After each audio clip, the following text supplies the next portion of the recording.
This is why you never trust anyone who eats breakfast for dinner.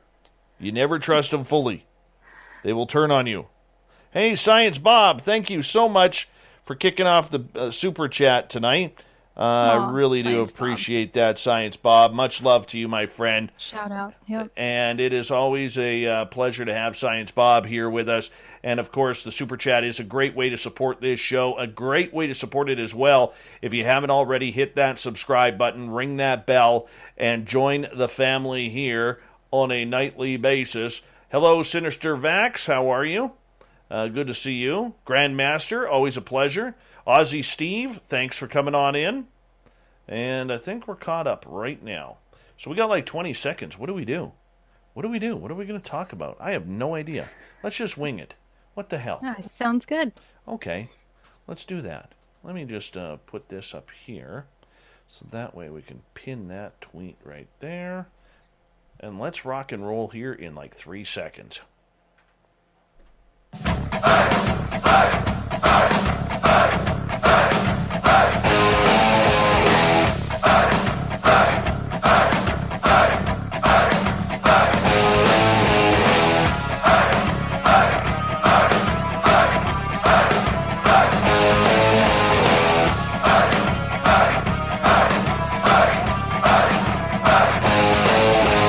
From the mountains of central British Columbia to you listening around the world, this, my friends, is Spaced Out Radio.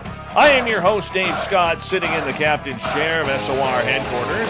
We welcome you to tonight's show on our terrestrial affiliates around North America, digitally on TalkStream Live, Revolution Radio, and KPNL. All of our archives are free by going to youtube.com/Spaced Out Radio. Just do me the favor, hit that subscribe button. You can follow us on Twitter at Spaced Out Radio and on Instagram at Spaced Out Radio Show. Our website is spacedoutradio.com, where we have a plethora of features for you, including rocking out to Bumblefoot and reading up on Captain Shirk's SOR Newswire. Tonight's show is brought to you by Chive Charities. Help make the world 10% happier by visiting Chive Charities today. You can find them on our website. And, of course, the lovely and talented Geraldine Orozco is back as she drops in for her monthly segment and getting together with all of us for The Spiritual You. Based out of San Francisco, California, Geraldine runs Bay Area Meditation, where she works with people looking to solve their inner self. Geraldine is also an ET contactee and has been part of the Alien Hybridization Program. And if you want to learn more, you can check out our website at GeraldineOrozco.com. Geraldine, it is always a pleasure to have you with us here on Spaced Out Radio. How's your month been? Such a pleasure to be here. Thank you so much for having me. And hello, everybody. So great to see you guys in the chat. Much love to everyone. It's good to have you here. And what have you been doing the last month? A lot of work, lots of exciting things coming up, but it's been interesting. High energies, lots of exciting changes, and getting ready for next phase. I feel like we're turning a page at this point right now, energetically in the universe, and now we're starting something completely new. So it's because of the aliens. It's because of the aliens. It is because of the aliens, of course. Always because of the aliens. Had any good contact lately? Yes, I have. Very interesting contact, actually. About a month ago, an interesting experience happened in which there was this missing time situation from about 11 to about 3 in the morning, and coming back into very strange sounds around my house and lights. And it was very interesting. And it was like the third time that that's happened to me in this house that I live in right now. So it's been very interesting. But yeah, communication has ramped up for me. I don't know how it's been for you, Dave, but literally telecommunication, kind of psychic communication has really ramped up. I have not had anything good happen in a while. I got nothing. Oh, yeah. I got nothing. Yeah? No, Yeah. I can't even brag. There's nothing. I'm Interesting. bragging about being boring. It's not boring. You're like the king of ufology right now out here with all these incredible interviews that you've been doing. Not even Dave. close. Not even close. You know, You're doing good work. I'm.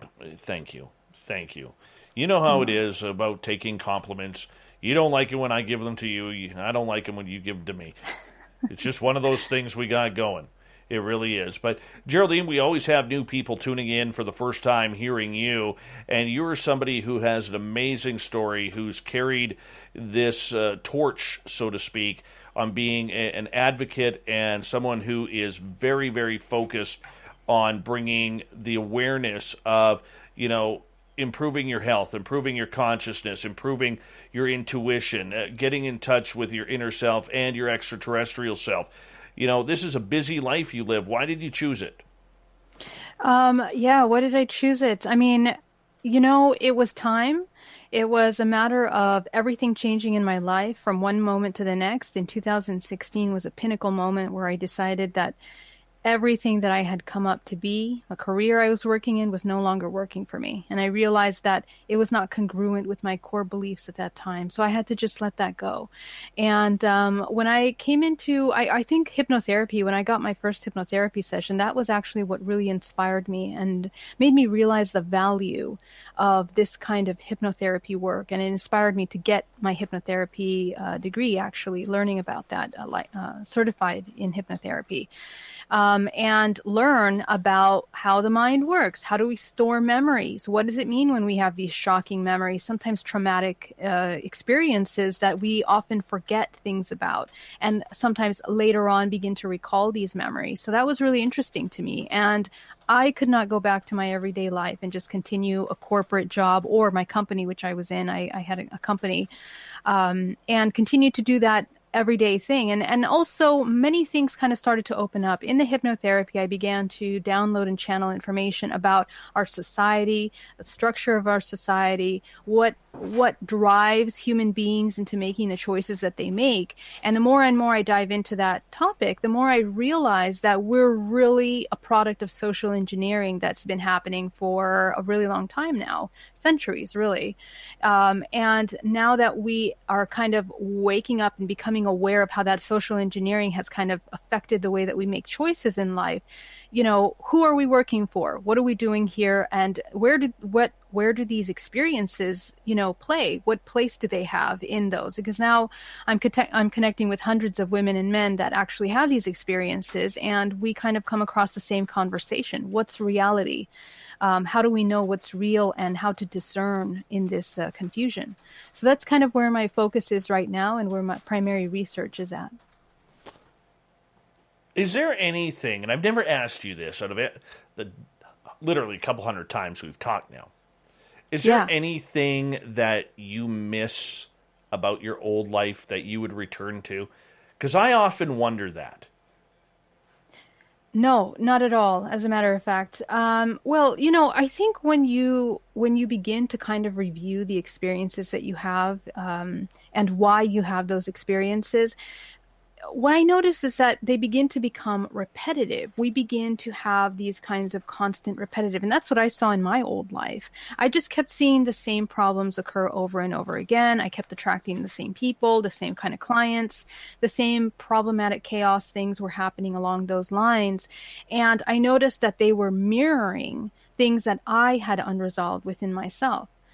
And I think a lot of people kind of are beginning to notice that. They begin to notice that they keep having these repetitive cycles occur. Why do these cycles happen? It happens because that is what programs the subconscious mind. That's what's informing how we're going to experience something. And it's a very complex topic that we can get into tonight as well. But it has to do with the magnetism that we have, our magnetic field and what we're attracting into our space. And it has to do with the thoughts that literally are designing how we're going to experience something. So I got tired of those old patterns. And of course, when you're going through a process of awakening means that you're taking a look at all of those repetitive programs, and you discover that by peeling those layers, you come down to a certain 0 point, a point of neutrality, a point that's not really associated with identifying with events that are occurring around you, or identifying yourself with an image or a name or a career or anything at all. You begin to realize that you are at the very base of those layers, you're nothing. You're nothing. And that's very difficult. And I think that that was one of the hardest parts in this spiritual awakening, is becoming comfortable with becoming nothing and going back into society, and interacting with friends, with family, in a way that they would be able to have a conversation with you and continue to have this family experience with you. So really a lot of things change. A lot of things begin to break down. And we just have to be able to kind of surf that. And that's what these past 4 years have really been about for me, is learning how to embody this other state of being, holding space, and trying to really be congruent in the way that I live and what I do, the choices that I make with, that kind of spiritual awareness. That's kind of been a thing. So it's a completely different way of being. I would never go back to the old life in which there wasn't any of that awareness. It was just reactionary, reacting to the events that were happening. So, I don't think you can go back to that kind of a life again. I'll tell you what I would go back to. Uh-huh. I miss sports. Okay. Ever since I became more in tune with who I am, I don't care for sports anymore. I miss sports. I miss other little things, whether it's going out fishing with my buddies for literally from sundown to sunset. I miss just being in tune with my friends, not being as critical as I am now. And but most of all, I miss being extroverted.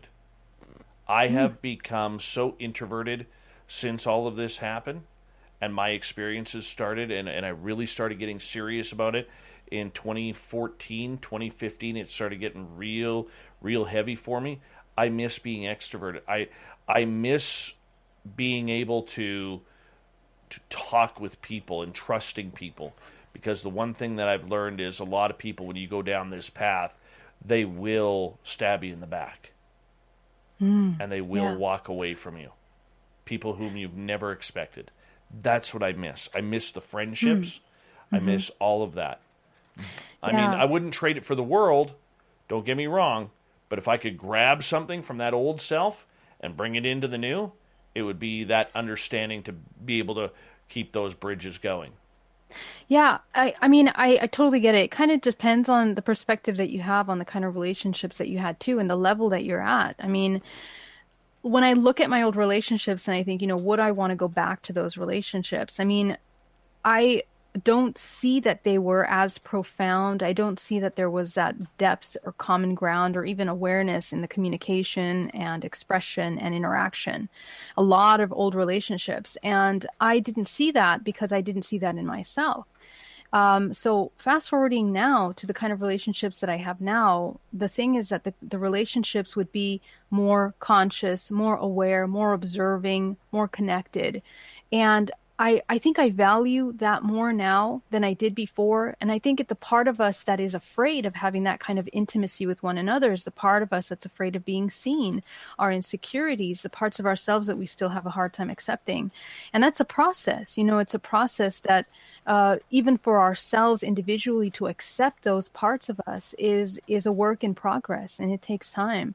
But I mean, I think also I value different things at this time. And I think a lot of people are seeing that now that they're waking up. They also value different things, the quality of an exchange, the quality of connection with people. And, a lot of our stimulation, which comes from the first three chakras, whether we're surviving, whether we're interacting with each other in order to get some feedback, or whether we're feeling empowered or disempowered in our exchanges, they play a really huge role in the way that we maintain relationships. And when any of those aspects are out of balance, we won't be able to maintain a quality relationship. So I think that we are oftentimes, we're kind of like, we become puppets. We become slaves to this stimulation. What is it that sports gave us at that time? It gave us this sensation, this happy, maybe this feeling of camaraderie and just like really exciting, fun time. So, that kind of stimulation is something that we become addicted to. And the question is, now Now that you don't need that anymore, that you don't feel called to have that entertainment, what stimulates you now? Maybe it's something deeper, more profound, something that speaks to other parts of yourself. And that's kind of where I myself have kind of come into this. And once you realize that value, we go through highs and lows all the time. We're always like going through we're moving up and down through this state of awareness. We can come back to some of these friendships and come back and high again and observe it differently. But really, I think when you sit down and ground yourself, you want to have that level of connection with one another. That's a little deeper. That's more meaningful, I think. You know what I don't like?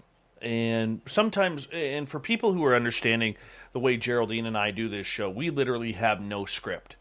There is no script to what we do. So everything that we talk about is very natural to what we are doing on a nightly basis. But you know what I don't like, and what really has brought me more introverted than ever is watching people treat people the way they are the last couple of years. All right? Whether we're, and I'm not trying to get political here, but I'm going to say it, okay? Whether we're accusing people of being racist or homophobes, or we are accusing people of saying things because we're taking a clickbait snippet instead of the full paragraph. Whether it's politicians, whether it's our teachers, whether it's, our grandfathers and grandmothers or our parents who have an old school way of thinking. We're hammering on everybody right now. We're hammering on people who don't wear masks, who wear masks, who don't want the shot, who have the shot, who grab 17 jugs of milk in the supermarket or 48 bags of toilet paper. We see all of this happening, and it's extremism at its best right now, which we've never seen in North America, where you look at somebody the wrong way, it could get you absolutely vilified on social media, or worse, killed. And we're seeing this, and and I'll be honest with you, it is so draining to me and to many others that I talk to, and I watch our chat rooms on a nightly basis. Life is really heavy right now, and it sucks. Not life. Life doesn't suck. Let me clarify. Life doesn't suck. Life is kind of cool. But the way we are going about it really, really sucks. Yeah. No, I totally understand what you're saying.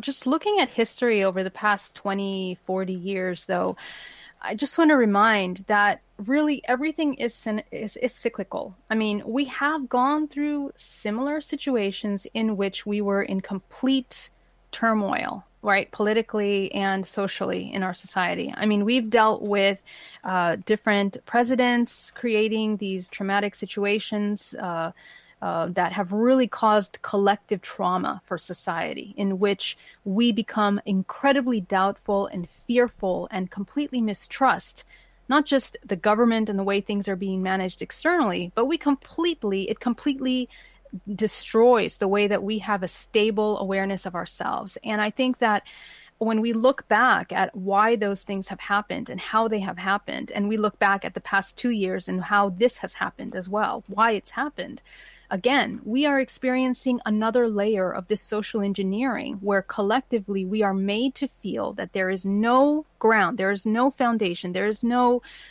light, or there's no truth to any of the things that we're doing. And I think that it's a major, major call to pull away from all of those things that cause confusion, to really, because if we go back to the origin, I mean, if you go back to like the 50s and the 40s, and you begin to look at how lifestyle was then, there wasn't any of these complexities. That complexity of questioning really on this deep level kind of was injected into society for a reason, in order to create major doubt and consumers and help feed the capitalist mentality. Because when you have people in a state of fear, in a state of chaos, they're going to run to fulfill that emptiness, that fear, by consuming things.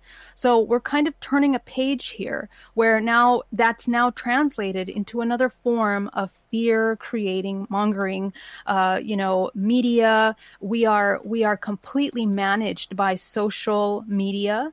The things that are being shown to us are calculating our every move just based on our history, our search history, who we're liking, who we're not liking, what we're sharing. All of this is coming into a database that is studying ourselves on a deeper level than we're aware of. And it is speaking and mirroring back to us what we're looking at, and oftentimes inverting what we're seeing. So when we really think about that, I think that what we're going through, is a natural result of that. And so what would the solution be? The solution would be to really take a hard look at that and know when we need to pull away from these systems in order to get our head straight, connect with ourselves, connect more with nature. Because in nature, you're not going to have this kind of turmoil. And once we are educated by looking at that natural balance that we create within us, we can then carry that into our families, our relationships, our societies, and hopefully begin to create some stability. Because things do have to change, but the only way we're going to change them is by getting really clear about how to navigate this kind of doubt, this incredibly paralyzing, terrifying doubt that we are all kind of encompassing right now, Yeah, and I totally understand that, and I can appreciate that. It's heavy. Life is heavy right now. We're all stressing out. We all want to get back to normal, and we all want to go to rock concerts, go to festivals, and go to all these types of cons out there, whether it's spiritual cons or paracons or UFO cons. We all want to get out there. We're ready to go. We're all starting at the start line right now, and we're all leaning forward, ready to jump, and we're still being held back. And we're still, having to adjust. And mm-hmm. Yeah. Yeah. I hear you. I hear you. But again, it's like change is the only constant, number one. Number two, we have to remember that we are okay. We are okay. We have to create our reality. And I know that sounds like sometimes an obnoxious cliche that we hear about all the time, but when you really understand what that means, it means that we elegantly move away from these things that keep stirring up our constant, triggering that feeling of being unsafe. Because in reality, we're here. We have our homes, we have our families, everybody's safe in our families. We need to go back to basics. And this is why I work a lot with energy work and with my clients every day and in hypnotherapy sessions to help them create a really strong awareness of themselves. And we have to look back at the ancient techniques that have been used throughout history, throughout civilization, in order to rebalance the human body. We are incredibly advanced technology, and the system is basically using that. It's weaponizing the intelligence of our body because of our lack of awareness. And it's not to say that we're victims to this society, but we do have to take responsibility for what we're doing. And once we become educated on how we are a product of this society, start making some quick changes, right? Because otherwise we just become puppets to a system, and that's unacceptable, And I think that that's kind of what it's been working towards up until this moment right now, where it's worked. It's worked several times. They've done it with all kinds of things, with elections, with social medias, with marketing, and all kinds of movements in our society. So now that we are informed, it's time to make informed decisions. And that's kind of like where I want to empower, hopefully those that are listening to just remember that, you do have governance over your body, but you have to sit with it and listen to it and not be afraid of what comes up. And that's kind of the first hurdle when you're dealing with this kind of stuff at this level. Wonderful. Geraldine, I'm going to get you to hold on right there because we are going to go to break here at the bottom of the hour. Geraldine Orozco is the spiritual you. We're going to try and lighten things up and bring our energy back up because I think we all need it right now. We need to pump ourselves up. That's what we got Geraldine for. GeraldineOrozco.com is her website. We appreciate that she comes on once a month for The Spiritual You. We'll be back with more Geraldine Orozco coming right up.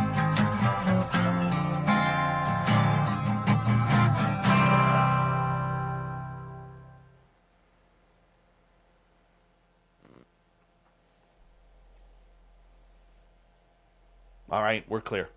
Nice. Hello, Chris Moe in Austria.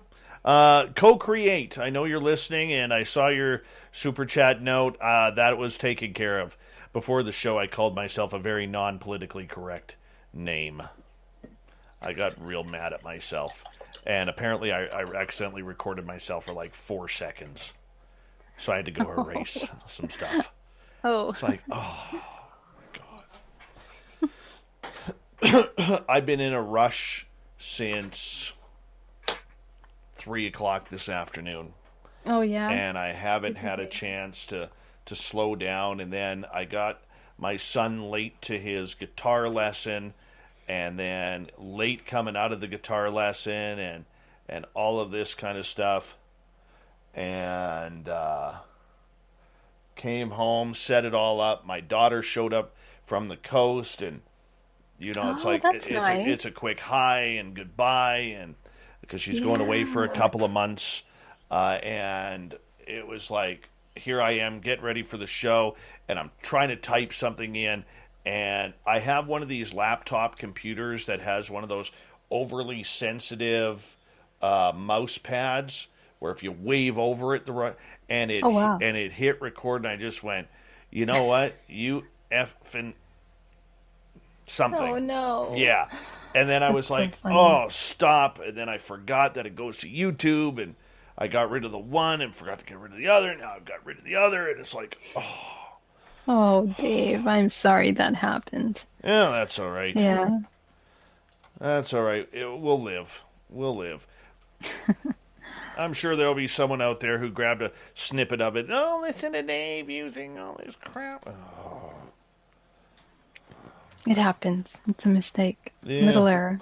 Yeah, but in today's society, you're not allowed mistakes like that.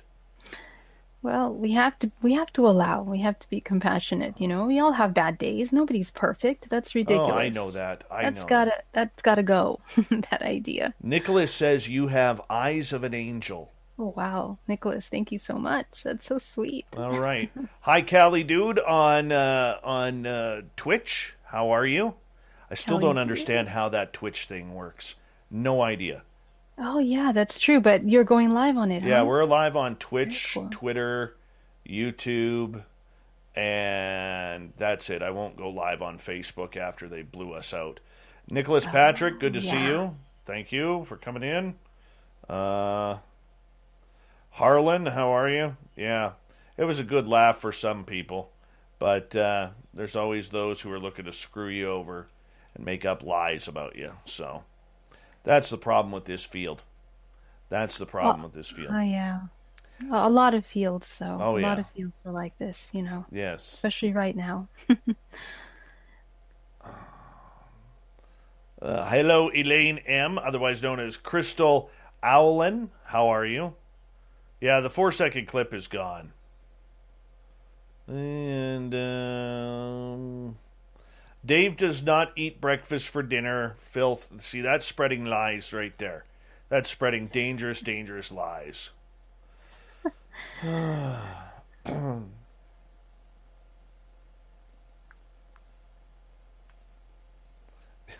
Irish Lincoln. Oh, my God. This is why I love the people. They absolutely cheer me up. Hey, Co-Create, where are you in Canada? Where are you in Canada?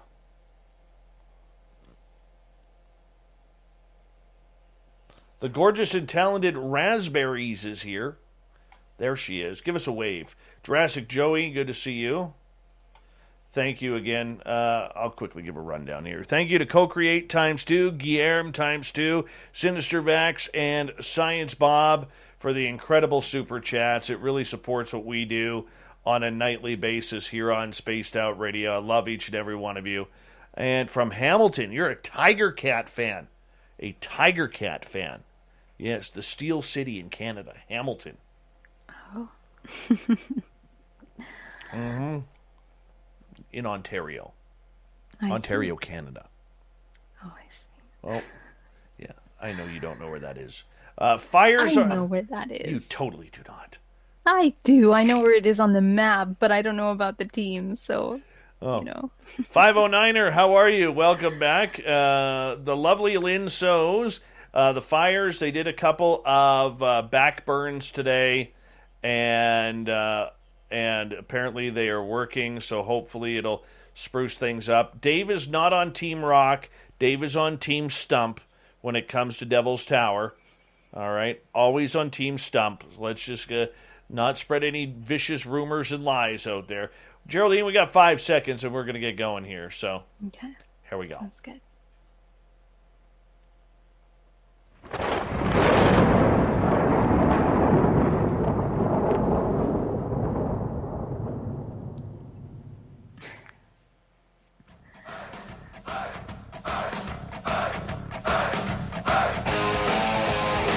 Second half hour of Spaced Out Radio is now underway tonight.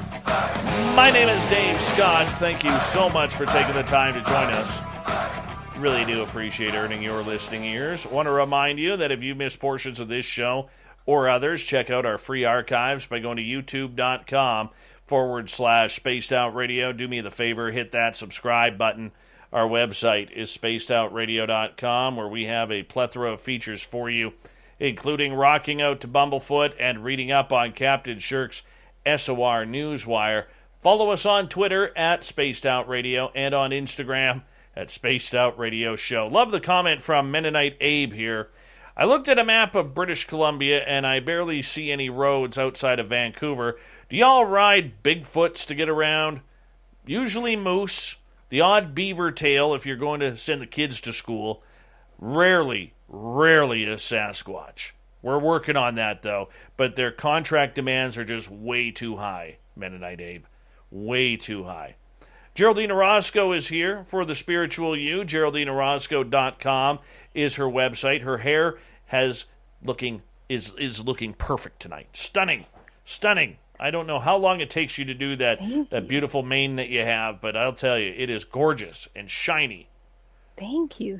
I do nothing. The secret is do nothing, I think, which is good. Come on, give us a secret. What kind of shampoo you use? Oh my gosh. What kind of shampoo and conditioner? I tried to use as natural as possible, and that's it, Dave. Honestly, I have no crazy crazy routines of any kind. All right. Don't believe you, but that's okay. We'll let that one go. Geraldine, let's talk some aliens here.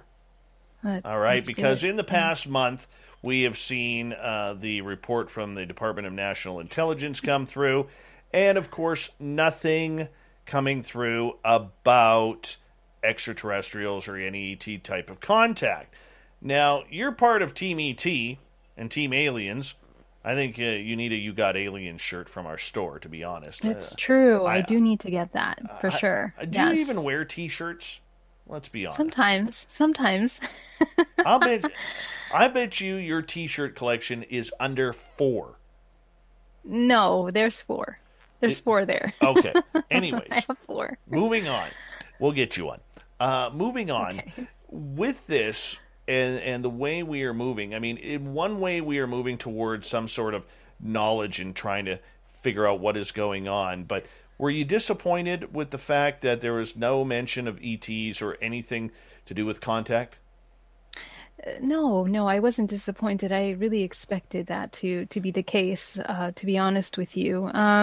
When it comes to these things, and I mentioned it at the beginning of last month, there's definitely a reason behind this movement, and it's definitely not to talk about disclosure, more to prepare for something that's coming, I think, in the near future regarding our technology, regarding, some movements that are probably going to be occurring in government regarding some of this unidentified aspect of these phenomena. So I don't know. We'll see what happens. To me, I'm not disappointed at all. I completely accepted it. I honestly don't expect the government to provide anything that I need to hear to help me feel reassurance with what I know and what I experience. And I think a lot of people at this point are starting to kind of realize that, like, there's no reason why we should wait for the government to talk about that.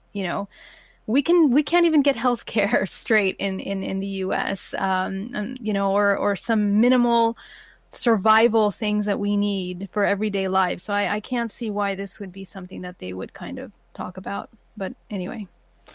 In the groups you run with and the people you chat with, what do you think the ramifications are at this point, not in the future, but at this point of bringing in any sort of ET contact? The ramifications are tremendous. I mean, you have to take a look at our entire historical timeline.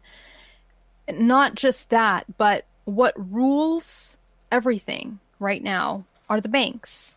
It's the money, where the money is, who manages the money. And the money is managed by a small group of people in which make all these decisions that are, running our society and all these things that we experience. So when you look at that, does it benefit these companies to have this information out? Religion would have to be revisited, and I'm very sorry, but religion is also a form of business. There's a lot of money moving around in the name of religion in order to have things accomplished in the political realm. And in politics, it's the same thing. A lot of lobbyists that are fighting for corporations to get what they need in order to move money in those directions. Pharmaceutical companies are lobbying for things to get pushed, bills to get pushed, so that money can be sent in that direction. So when you see that, you wouldn't want to put something in that to disrupt that wonderful balance of exchange that is occurring in that society, in the structure of our reality. So I don't see that would be something that would come into play anytime soon. We are moving more towards, as technology keeps moving forward, and as all of these companies that are storing massive amounts of information from us are being utilized to create a new system. And I think that we're going to be seeing that system implemented in the next 4 years. So that being said, once that system is implemented, the majority of people, will kind of have all their information as a part of their identity fully available at any time.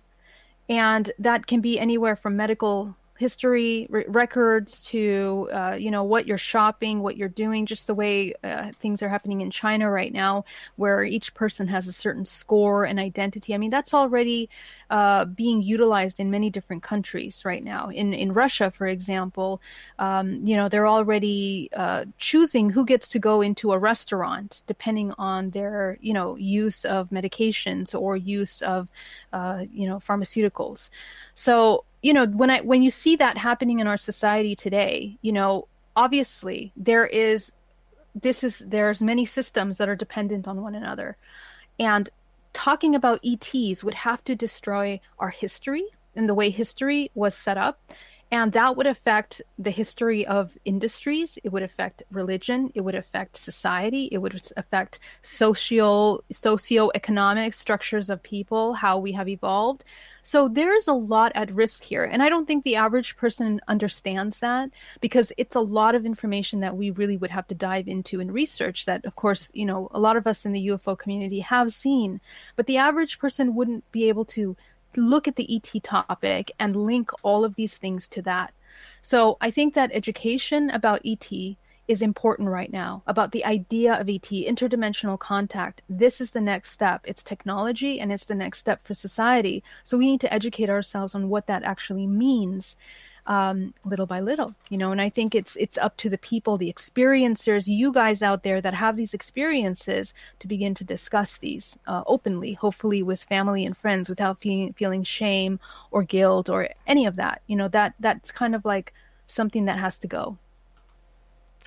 But I also want to end it really quickly, Dave, with the idea that when we talk about the ET phenomena, we don't want it to be another distraction because oftentimes it becomes a distraction where we forget what's important.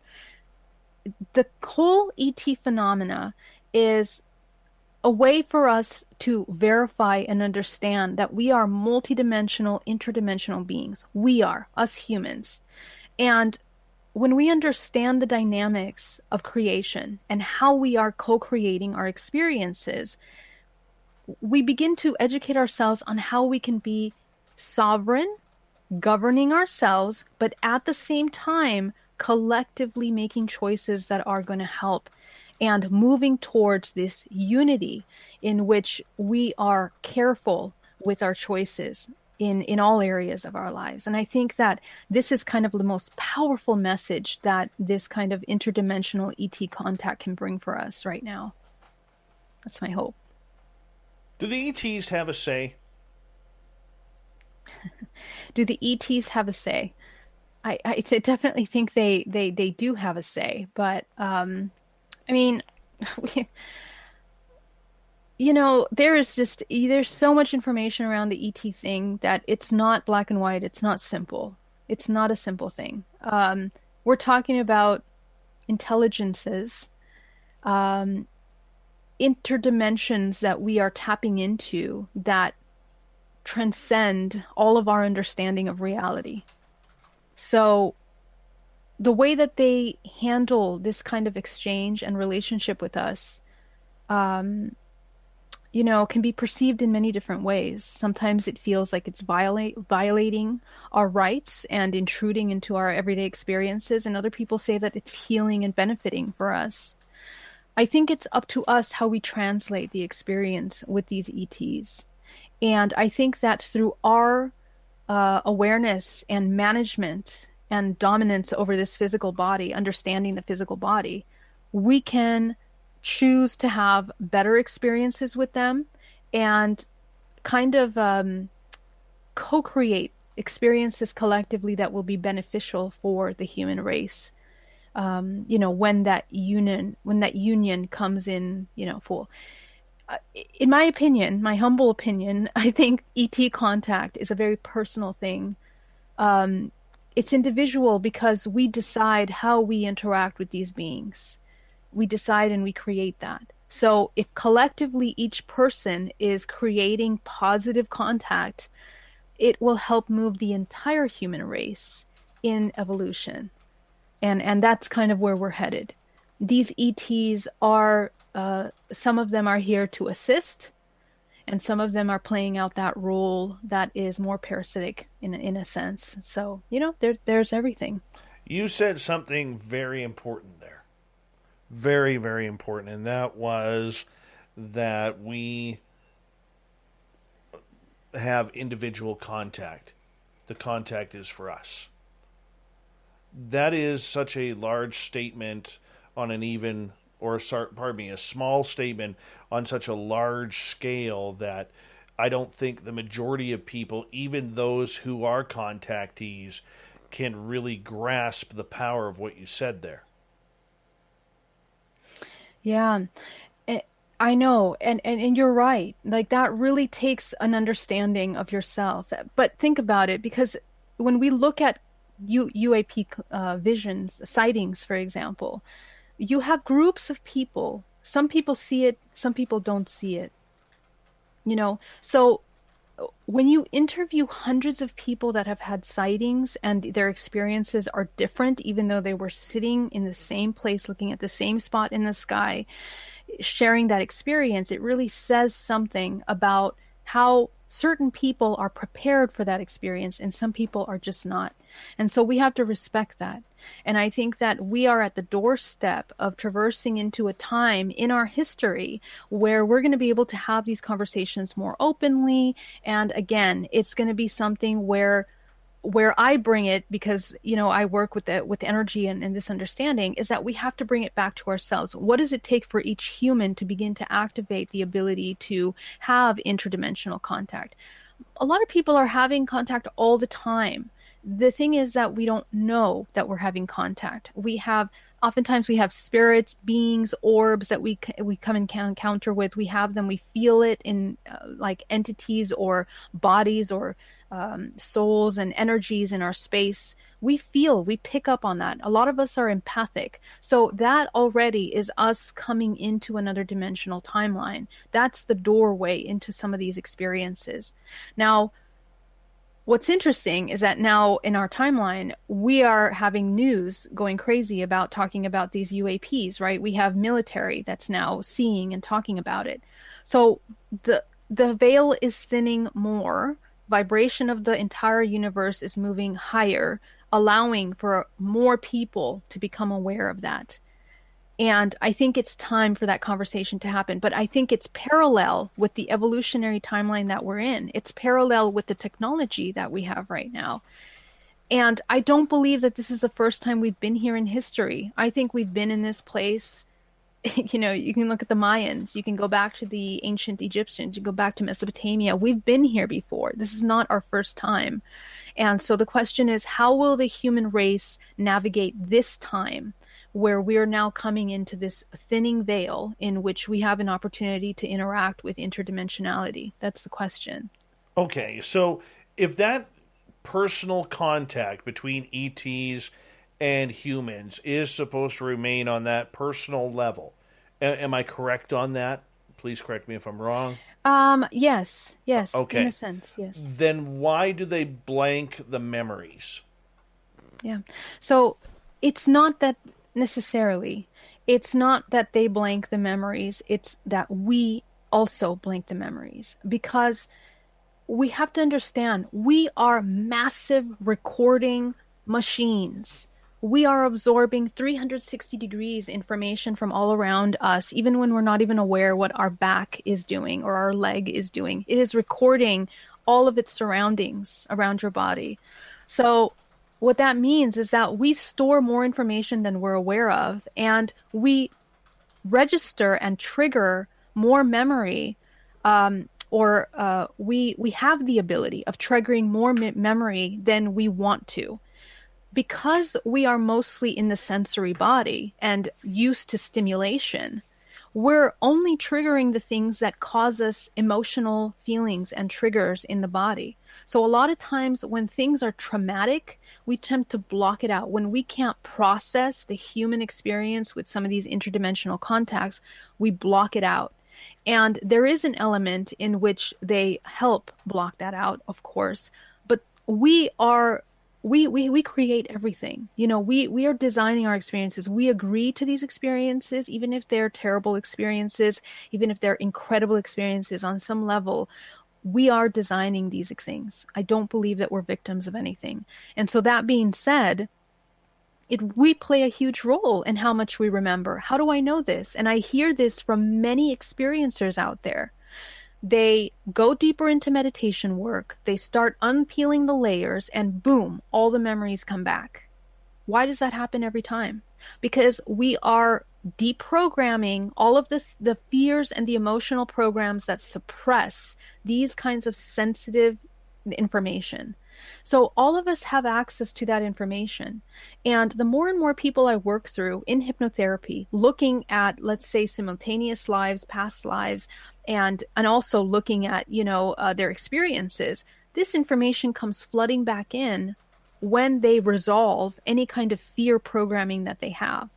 And a lot of times this is also used for trauma victims, just for example, in law cases or, lawsuits of some kind. I mean, they are using hypnotherapy in order to access memories that will go past the fear barrier that's created by the body.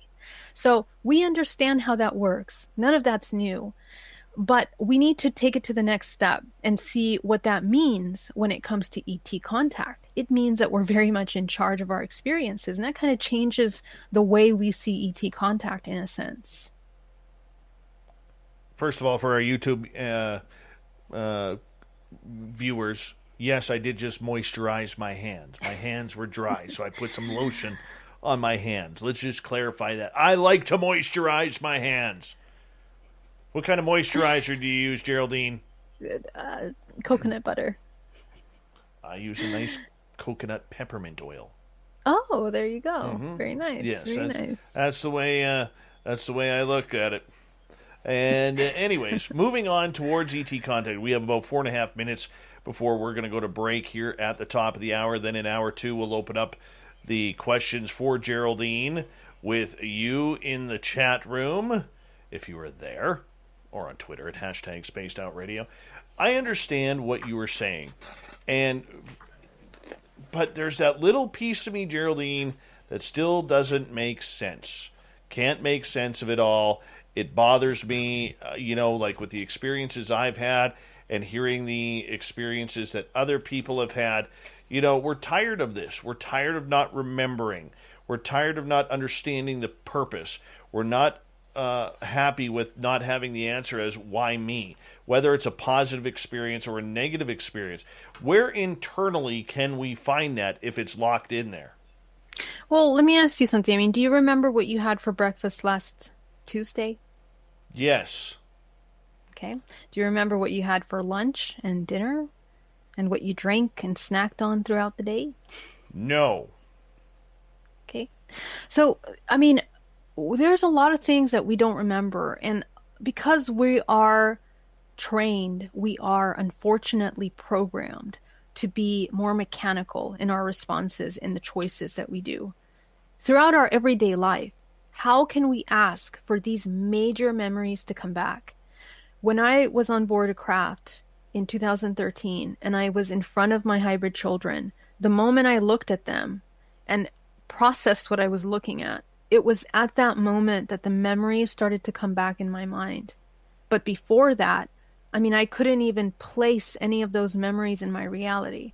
So I was not ready for that. I was not ready for that because I didn't even believe in this kind of level of interdimensional connection. The reality was shattered, and I wasn't even raised in a very religious family, or I didn't have these strong thought programs aside from societal programming, which I obviously broke through. But it wasn't until I broke through that I even had the ability to process that experience. So this is a learning curve, and we're having these conversations because we need to educate ourselves on how to have that learning curve in a compassionate way, because it's not easy. It's really tough. We ourselves have a hard time even dealing with our negative emotions. Look at how we feel about society right now. We end up feeling helpless. We get exhausted, tired about the dramas that are happening outside of us. All of that is still the human playing out and reacting to the things that are happening around like a puppet, unconscious of the fact that we do have a choice. We have a choice in how we feel. We have a choice in how we're responding to things. And the quicker the human being really processes that in their mind, the quicker they'll be able to take control of the way that they experience life. Number one. Number two, the quicker you will be able to become aware in your everyday life, the more you begin to trigger awareness in sleeping time, dream time, astral travel, and then of course death. We talked about this in other conversations that we've had, but our life in a sense is a training ground for the ability to move detached from the physical body. So when we begin to have these kinds of out-of-body experiences, these astral projections, these dream time lucid dreams, that's actually when the soul, the essence of us, is actually moving and acting and working on another level that's higher than this. We have to remember that. And most of us don't want to remember that because we are still very much engaged in the physical everyday experience. And if the human wants to stay in that physical everyday experience and get lost in it unconsciously, go into hypnosis, right? Everything is designed to put us into hypnosis. And so if we like that and we're addicted to that, that's where our level of consciousness is going to be. So how many of us are ready to remember what's been happening? We have to deal with our fear, with our anxieties, with our doubts. Doubt is actually one of the most destructive emotions that a human can have, because it paralyzes you. It doesn't let you even, process and rationalize why you are behaving in that way. So we're basically like infants, just learning how to navigate this physical realm. Why would we speed things up and start putting in the interdimensional, ET aspect? Geraldine Okay. Orozco and the Spiritual You continues in hour number 2 next. We'll continue with audience questions. See where it goes, whatever topic. I'm sure it'll have something to do with aliens, because we like aliens around here. GeraldineOrozco.com is her website. We'll be back right after this.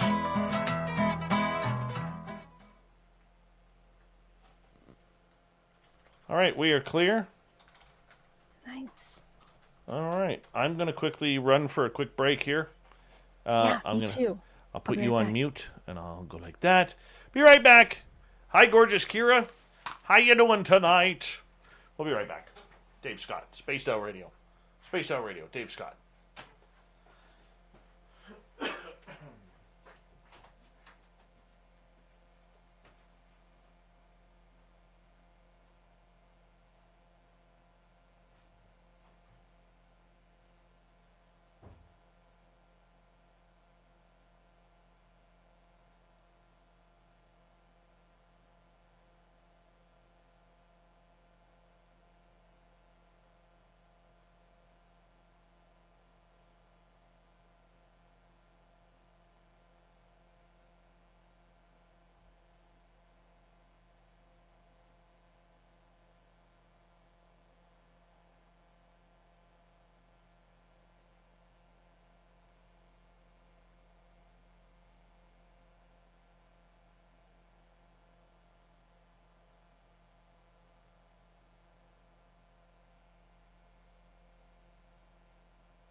Vinny, my favorite Vinny in the world. It's good to see you back in our chat room, man. We've missed you.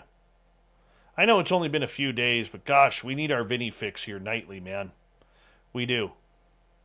Welcome back, Alaska's greatest athlete.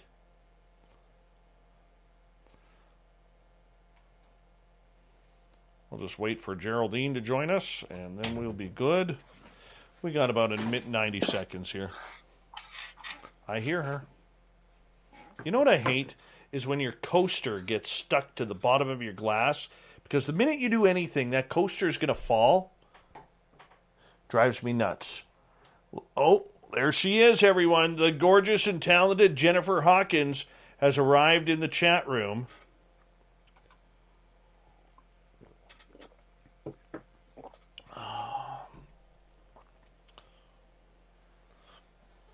Yes, thank you, Kirk, for pointing that out.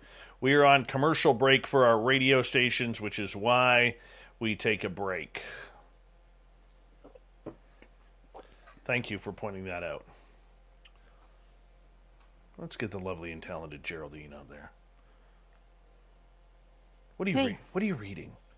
You're always am I reading? You're always looking to your right. What are you reading? You know what? I have this ring light in front of me, and my screen is split in two. So sometimes it goes back and forth. So sorry. I know it's funny. That's okay. Hi, Jim Lucier. Good to have you back, buddy.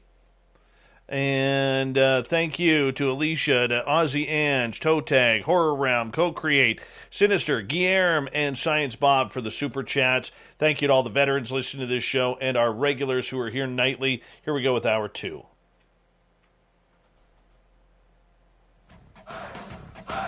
You're listening to Spaced Out Radio with Dave Scott. Follow Dave on Twitter at Spaced Out Radio and on Facebook, Spaced Out Radio Show. Hour number 2 of Spaced Out Radio is now underway tonight. My name is Dave Scott. Thank you so much for taking the time to join us. We really do appreciate earning your listening ears wherever you are on this beautiful planet we call Earth. Want to remind you that you can listen to us on our terrestrial affiliates around North America and digitally on TalkStream Live, Revolution Radio, and KPNL. All of our archives are free by going to youtube.com/Spaced Out Radio. Just do old Davey the favor, hit that subscribe button. The Desert Clam has set the password for tonight in the SOR Space Travelers Club. Nougamint.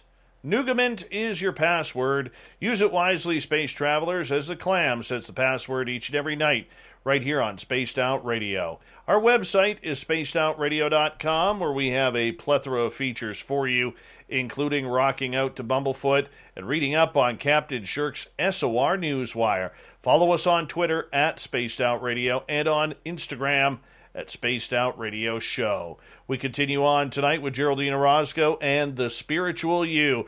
Geraldine joins us once a month here to check us on out for everything that our Zen and Chi can handle. Throw in a little bit of aliens, and we got a great show. GeraldineOrozco.com is her website. Geraldine, welcome back. Thank you so much. So happy to be here again. All right. Kronos is asking, could the aliens be using certain humans as spies to betray our own? That's an interesting question. You see, one of the things that I wanted to kind of point to end the last comment, which ties in with what you're talking about here, is that the way that we are moving collectively. So the entire universe, the way that it moves, the Earth, the movements of energies, the way that the Earth oscillates to create its toroidal field, the way each planet oscillates to create its toroidal field. When you take a look at the entire multiverse, you begin to notice that there is a certain shape which is round. It's a spherical shape. The planets are spherical, and the design of our universe as well is a sphere. And this sphere, this design, this incredibly beautiful design of the sphere is something that we even see in the shape of our cells, the way that each cell oscillates to create its own toroidal field. And the way the energy moves through the body is also in this spherical motion. So What that means is that this is kind of the natural design of all organisms. And eventually, we move from a particle state into a unity state where it becomes one whole solid. So I just want you to kind of wrap your head around the idea, the potential idea that instead of looking at things as separate, okay, like me and you, for example, all of us that are here listening to this show, we're tuning in from all parts of the world. And somehow we have this idea that we're incredibly separate and just different from one another. And although we are very unique, having different experiences in life, we are still made up of the same substances. We have the same kind of information collectively on this planet Earth. We are a product of this Earth.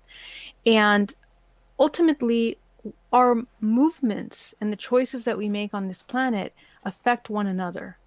We are completely interlinked. We are interconnected. So the idea of becoming one has to go beyond the idea that it's in your communities, in your societies, in the world. We are doing this also with these interdimensional beings, these other expressions of consciousness that are available in the universe, in the multiverse, because there are millions, billions of life forms out there that we are not aware of. The only ones that we're aware of are the ones that are in the psyche of this world, of this universe that we're in right now.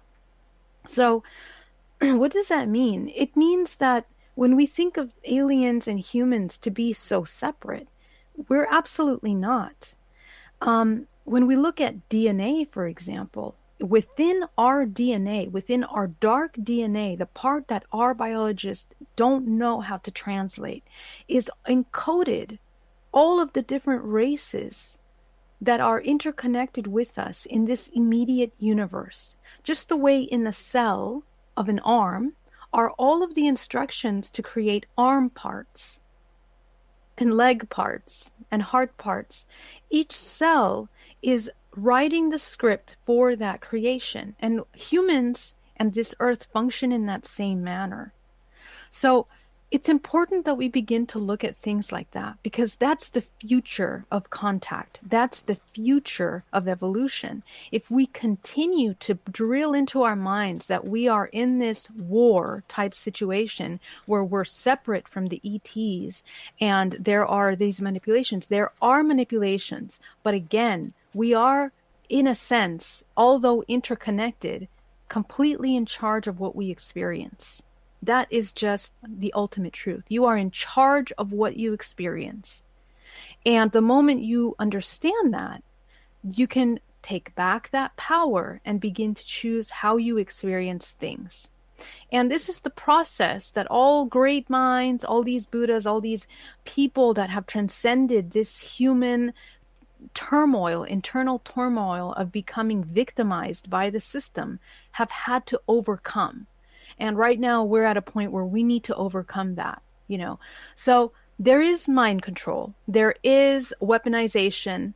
There is parasitic consciousness. But how does a parasite work? A parasite works when an entity is unaware and neglects its own self in some way, that it becomes open for another consciousness to take over.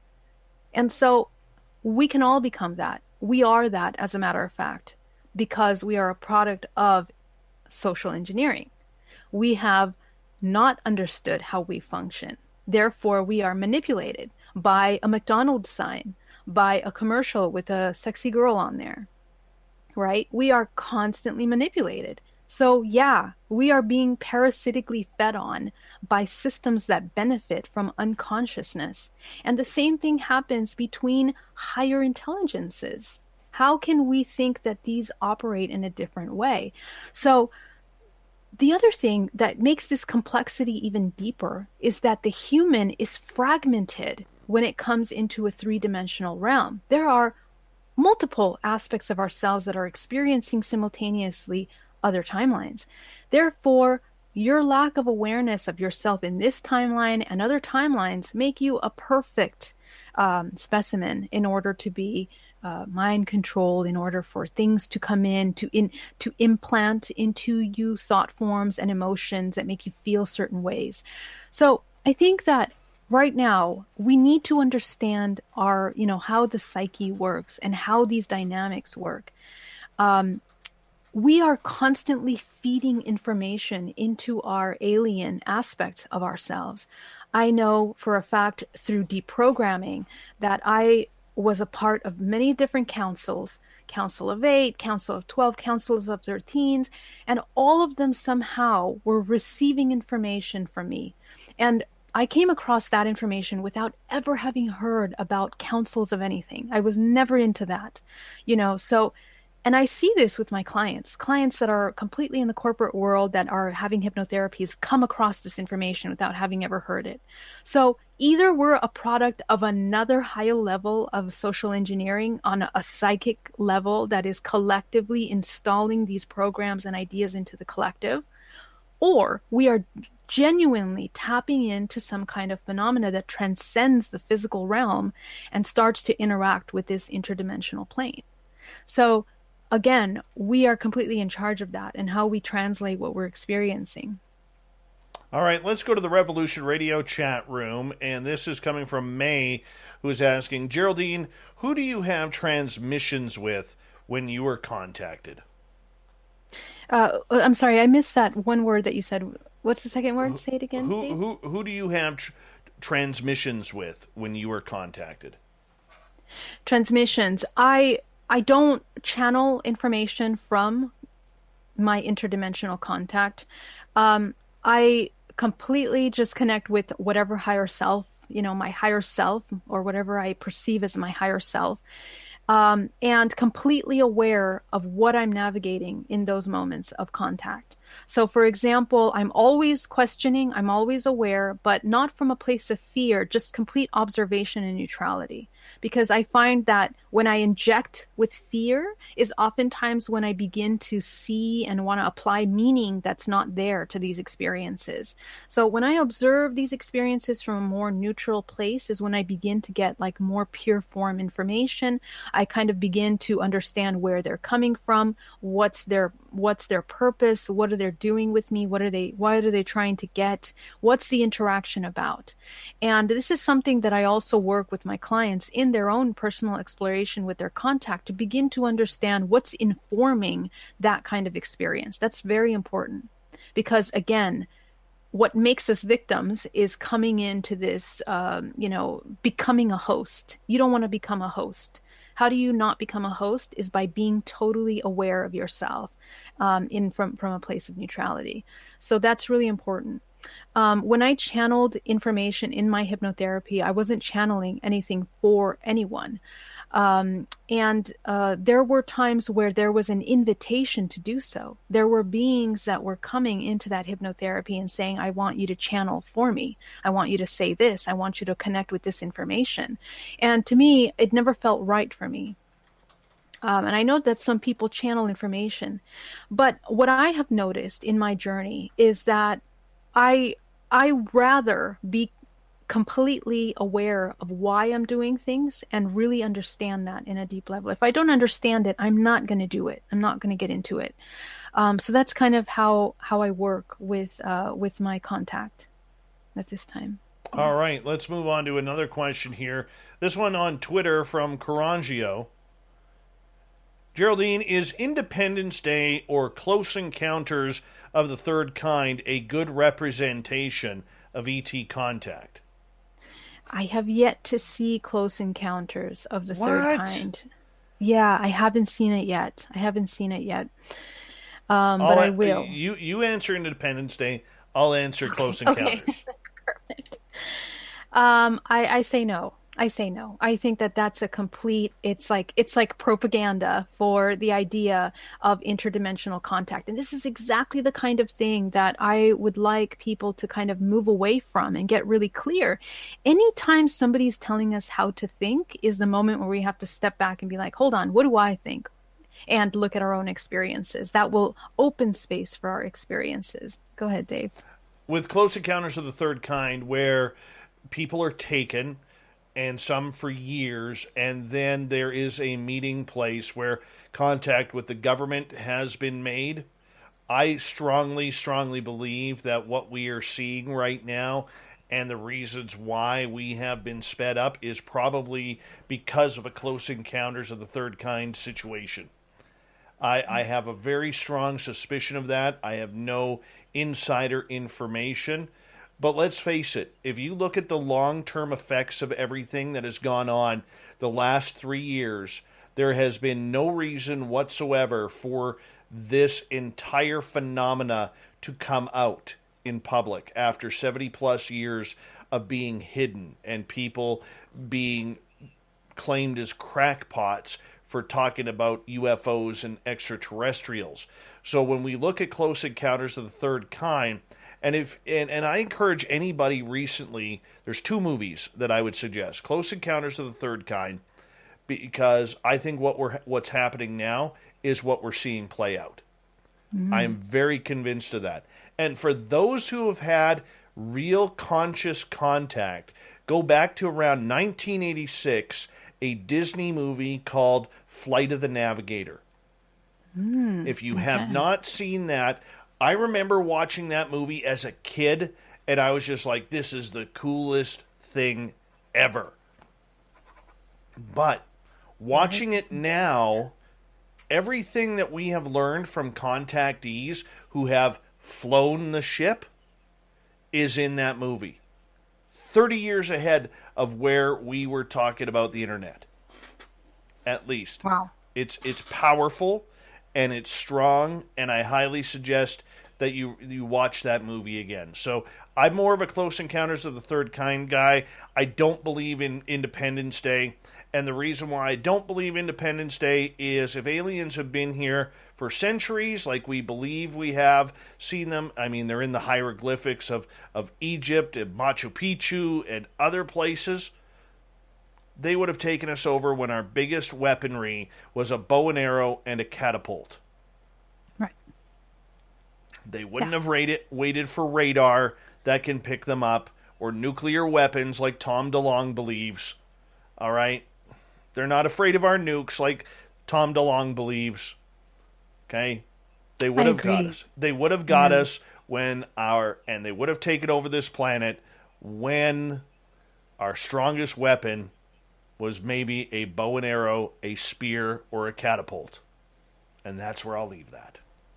I think that's a good place. Very good. I agree. Oh, you agree? Thank you. Thank you. I'm surprised you haven't seen Close Encounters. I know. I haven't seen it yet. I really want to. So many people keep telling me you have to watch it. It's beautiful. It's beautiful. It is. So I will. I will soon. All right. Let's go to Australia, where Ange is asking, so Geraldine, we can manifest if we become one with the universe and use our discernment?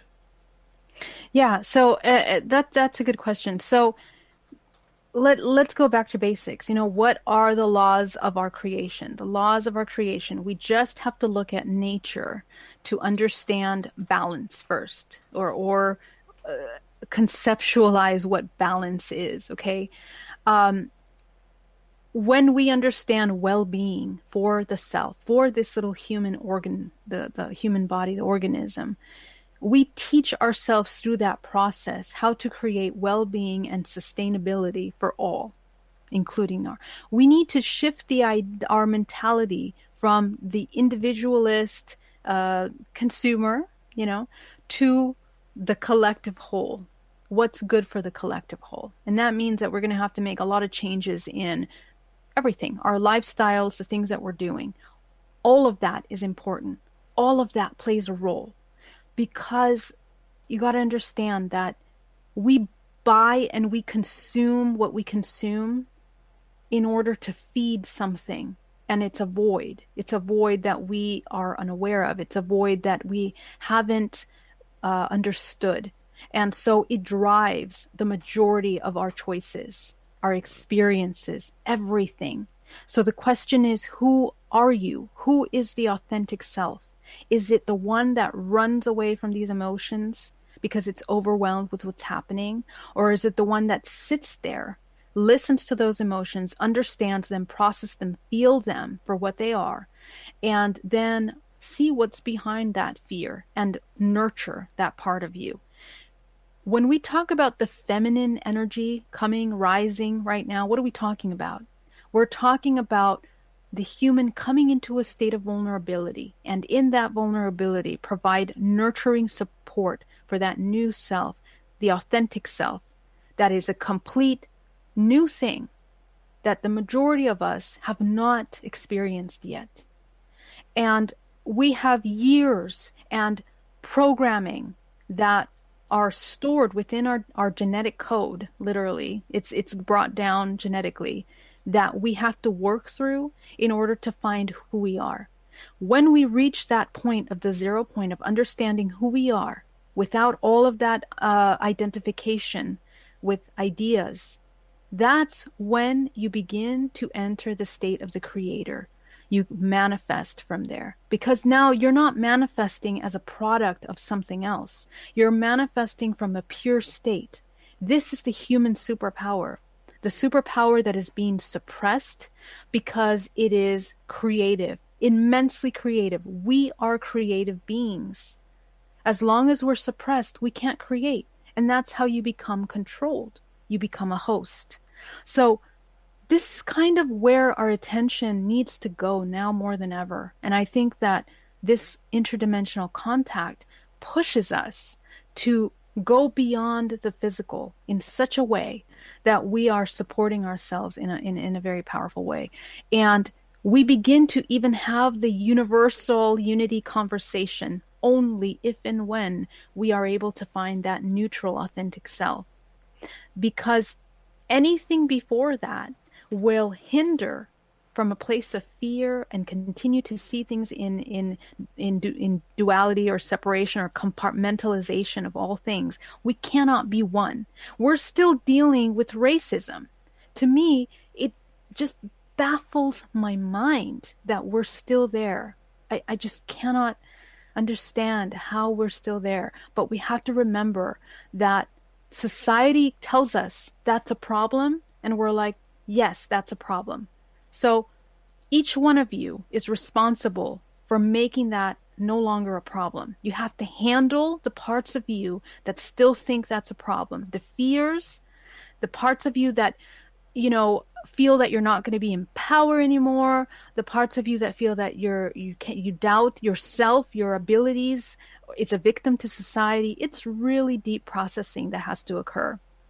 So that's kind of how, and then through that work, we begin to understand what to discern, because it's very tricky. There's so much confusion right now. There's information overload. How does hypnotherapy work? You create information overload. So the person gets confused in a sense. This is overwhelmed with information, and boom, you put them into hypnosis. That's how hypnotherapy works. So right now we are a product of mass hypnosis, So stop getting all this information and silence. That is kind of like we must really, really ask for that. Yeah. All right. I think we got time for one quick one here. So we've got about 90 seconds. This one comes from Vinny. Do you believe in deja vu? Yeah, not just believe, but I experienced it, many times. Many people experience deja vu. That's not, in my opinion, something that is too far off. And I think that what's happening there is that we're accessing a memory from either this fragment sometime in our life or another fragment that is merging in that timeline at that time. I think it's confirmation to allow us to understand that we are somehow reuniting with other fragments of ourselves that kind of are moving in that same direction, that are congruent with what we're supposed to be doing. So it allows us to kind of feel validated in the choices that we've made and move forward. We know that we're going in that right direction. But when you look at it from the metaphysical point of view, I mean, these are timelines that are crossing. You're accessing a fragment of yourself. You're becoming aware of a fragment of yourself in another timeline that has been there before, that has lived that time. And it can be triggered through an emotion, through lighting in a room. It can be triggered by something someone says, or by looking at an object, or even the colors of an object triggers that kind of aspect. deja vu is a wonderful, wonderful way to understand your multidimensionality. So I'm really glad that you brought that up, Vinny, because it's kind of like really easy to understand that you feel it's like I've been here before. Oh, let's go. We're going to go to break. We'll be right back. All right. Geraldine Orozco. We'll continue on talking about deja vu right after this on Spaced Out Radio. Her website, GeraldineOrozco.com. We'll be back with more of The Spiritual You and Spaced Out Radio next.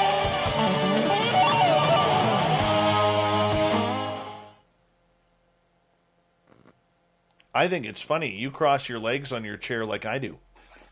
Do you really? I totally can't do. sit any other way. Yeah. Yeah, I can't. That's so great. Then I stretch out my knees for a little bit, and then I switch legs. Me too. Yeah, exactly. right like that. That was a switch right there. The old switcheroony.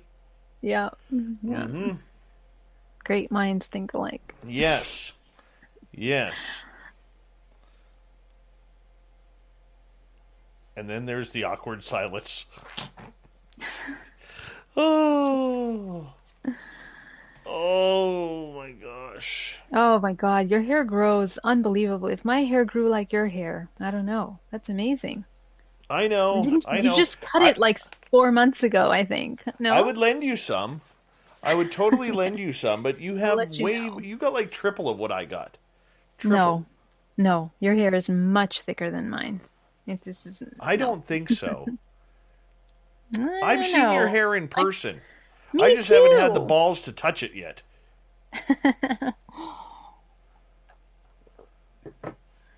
Yeah. Yeah, so next conference we're at together, and all of a sudden you feel somebody scrounging through your hair, testing the thickness. That'll be me, no, it's or it'll you. be Vinny, one of the two. Vinny, are you? Okay. That Yes. sounds good. You guys are allowed. I will be back at UFOCon 2022.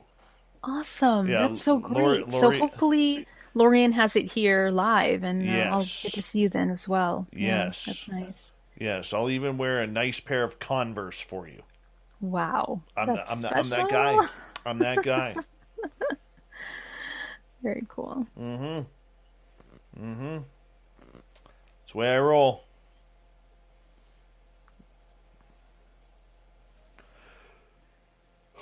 Excuse me. So, actually, I should not say that. I wanted to ask you, how long is your family going to be there? Oh, we're not close to being evacuated yet. Not even close. No, we are pretty.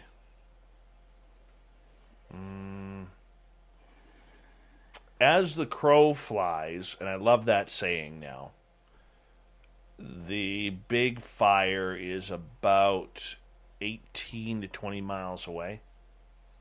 Oh, wow. That's pretty close, actually. It is very close. Yeah. But Goodness. it's better than 3 miles. Right, of course. Yeah. And it's the wind has been pushing away from population, which is good. Wow. Yeah. That's really So the nice. air quality must be going down a little bit, huh? Air quality is pretty good right now. Oh, really? This Good. morning it was a little hazy. They did a bunch of controlled backburns today, Yeah. and that seemed to work for now. But I mean, we're scheduled for lightning tomorrow. That'll spark up a bunch. If worst case scenario, I'm ready to go. You know, and that's the reality of it. You got to be. Yeah. It's where you live, and you know, if we got to go, we got to go. If my house burns down, it burns down. I mean, everything in here can be replaced. You know, except all the artistry from Dirty Filth. That's true. So you better pack that up and have it ready to go with you. Yes. Yes. And, I honestly, but if you haven't done it before, it is really eerie when you go through each room of your house and you're like, okay, what do I take? What do I leave? And Yeah. I've done that once That's very before. tough. I've Wow. done that once before, and it sucks. Not gonna Yeah. lie, it really sucks. I know.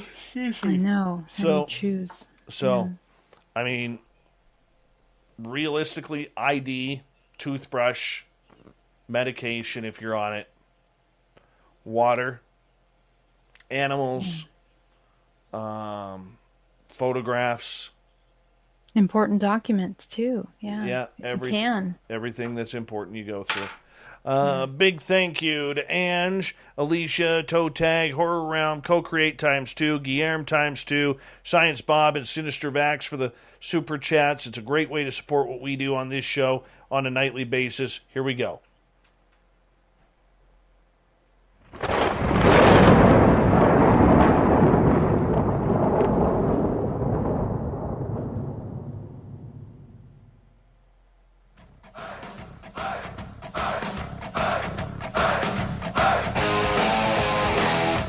We pass the halfway point of Spaced Out Radio tonight.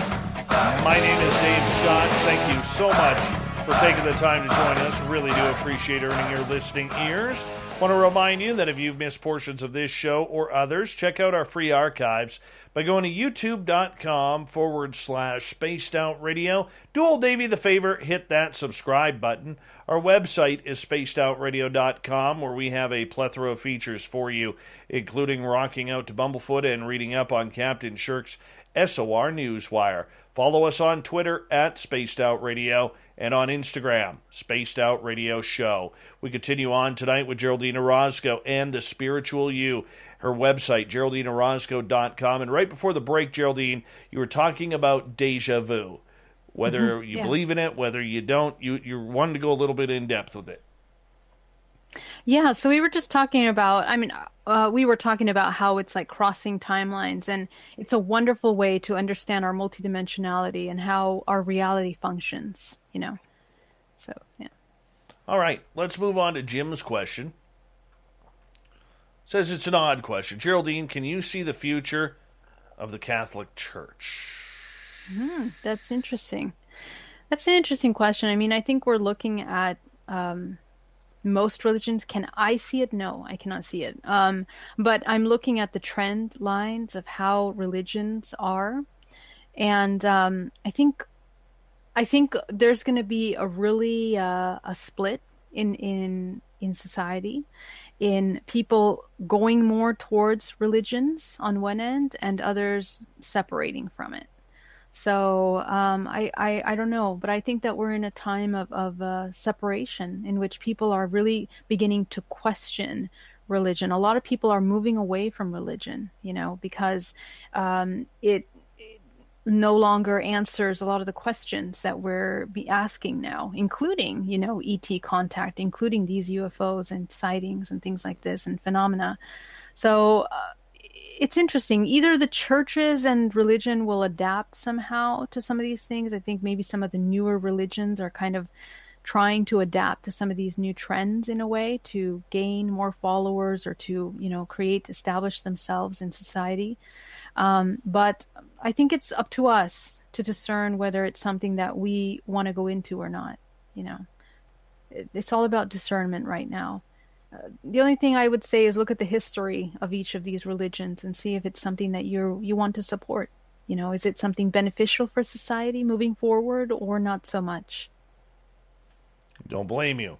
All right, VPXM, good Canadian kid. Would human awakening be because our system is now moving through different galaxy systems, or is it pure entity communication?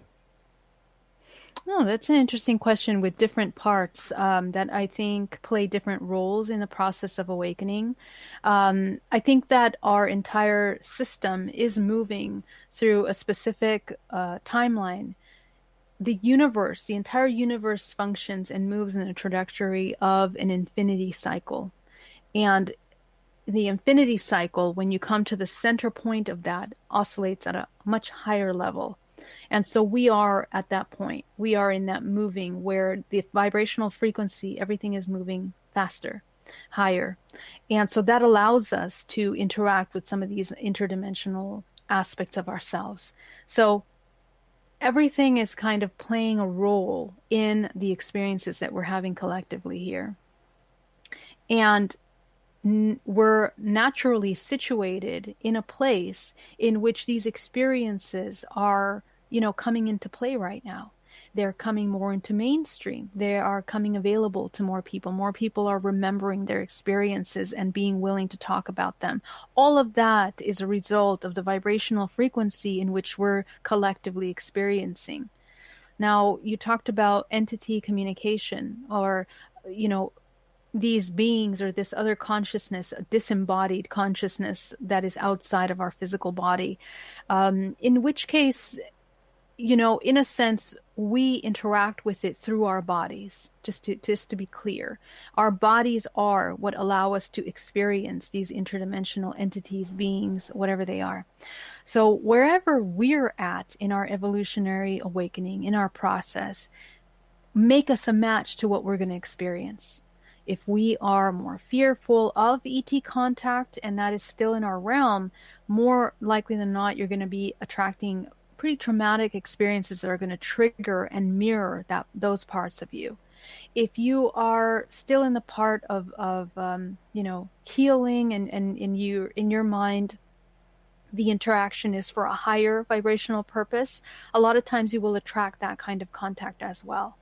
So I think it plays a role. But again, it's an exercise for the human to begin to dominate its ability to navigate these realms, to interact in lucid dreaming, in waking state, in when you're astral projecting, and begin to activate the incredible abilities that the human has to communicate in this interdimensionality. Your psychic abilities, all of that has to come online right now. There is an invitation for that because we're situated in a time in which we can do that. So it plays a role. And all of these things play an important role in that. Thanks for that question. Bigfoot Rob is asking, is deja vu a premonition of past or present or some sort of astral travel? Yeah, that's a great question. And so when we think about, what deja vu is, it feels like we are reliving the past. Are we reliving the past? Well, what I think deja vu helps us understand, and why I say that it's a wonderful way to understand our interdimensionality, because we are merging timelines, meaning that simultaneously you're living your current timeline, and you're tapping in or recognizing something that you think has occurred already. You're recognizing yourself in that moment, which means to us that we've been there before. But perhaps you're becoming aware that you are simultaneously experiencing something. You're merging yourself with another aspect of yourself. And so what makes those deja vu experiences so powerful is that they allow us to kind of question time, right? What's time? Well, we scientifically know that time is just a reference point. It's just a way to measure what we're experiencing. There really is no past. There is no future. It's not linear. It is spherical. And this is scientifically already proven, that it is more of a spherical format in which all things are occurring simultaneously. Wherever we have access to in our subconscious mind, in our awareness, we have access to those parts of us. So this is an exercise that we're invited to practice. Your waking state, meaning that you're consciously aware in this time, allow you to become aware of how you are interacting in this moment. So that's a choice, again. Okay, let's move on. Lots of questions for you. Jim is asking, is there a galactic federation helping to guide and protect humankind? I get asked this question a lot, and I have kind of a complex answer to it. It's not an easy thing to answer. But what I have And my answer to this has kind of evolved over the past 4 years. In Because I've had so much contact, because I've had different kinds of contact, and because I work with people that have contact as well. And what I keep constantly coming back to is the basics on how our consciousness operates. We live in a compartmentalized reality. We live in a dualistic expression, which means that we tend to want to see things as black and white.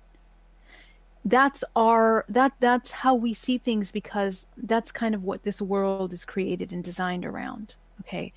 But that doesn't mean that that's the ultimate truth. And that also doesn't mean that that's the only way that things operate.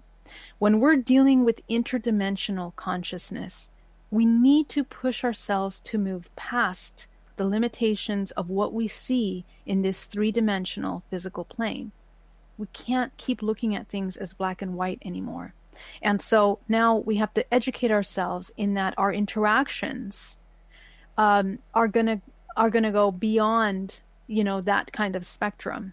The exchange that occurs with your consciousness and the consciousness of these beings is different. And the way that they operate is on a higher level. They are speaking to the laws of creation, which most of us, we're not used to. We don't understand. And they go beyond black and white. They go beyond duality.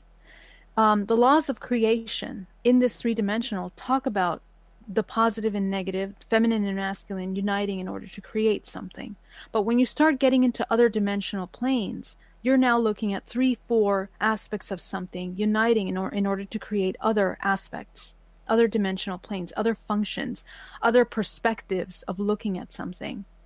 So these interactions, the exchanges that are occurring between humans and interdimensionals, are going to be very difficult for the human to translate.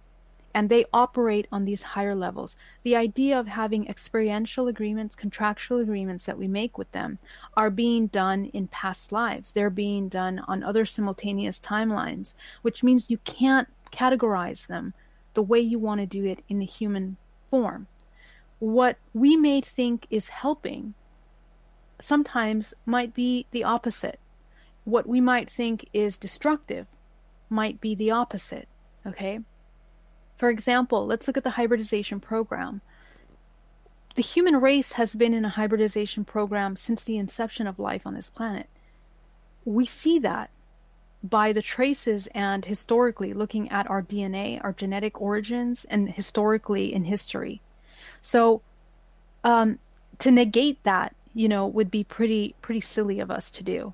So the more we understand that that's a part of our reality, we begin to look at the human when it becomes conscious that it's been in the hybridization program or participated in some part of this. The question comes in, where's my free will? Did I choose to do that, or was I a victim? Was I utilized for this? So that's where you start to look at the higher laws. You're playing a role in a part of something that you chose to come into. A part of you has chose to come into, not all of you, because there's many fragments of you.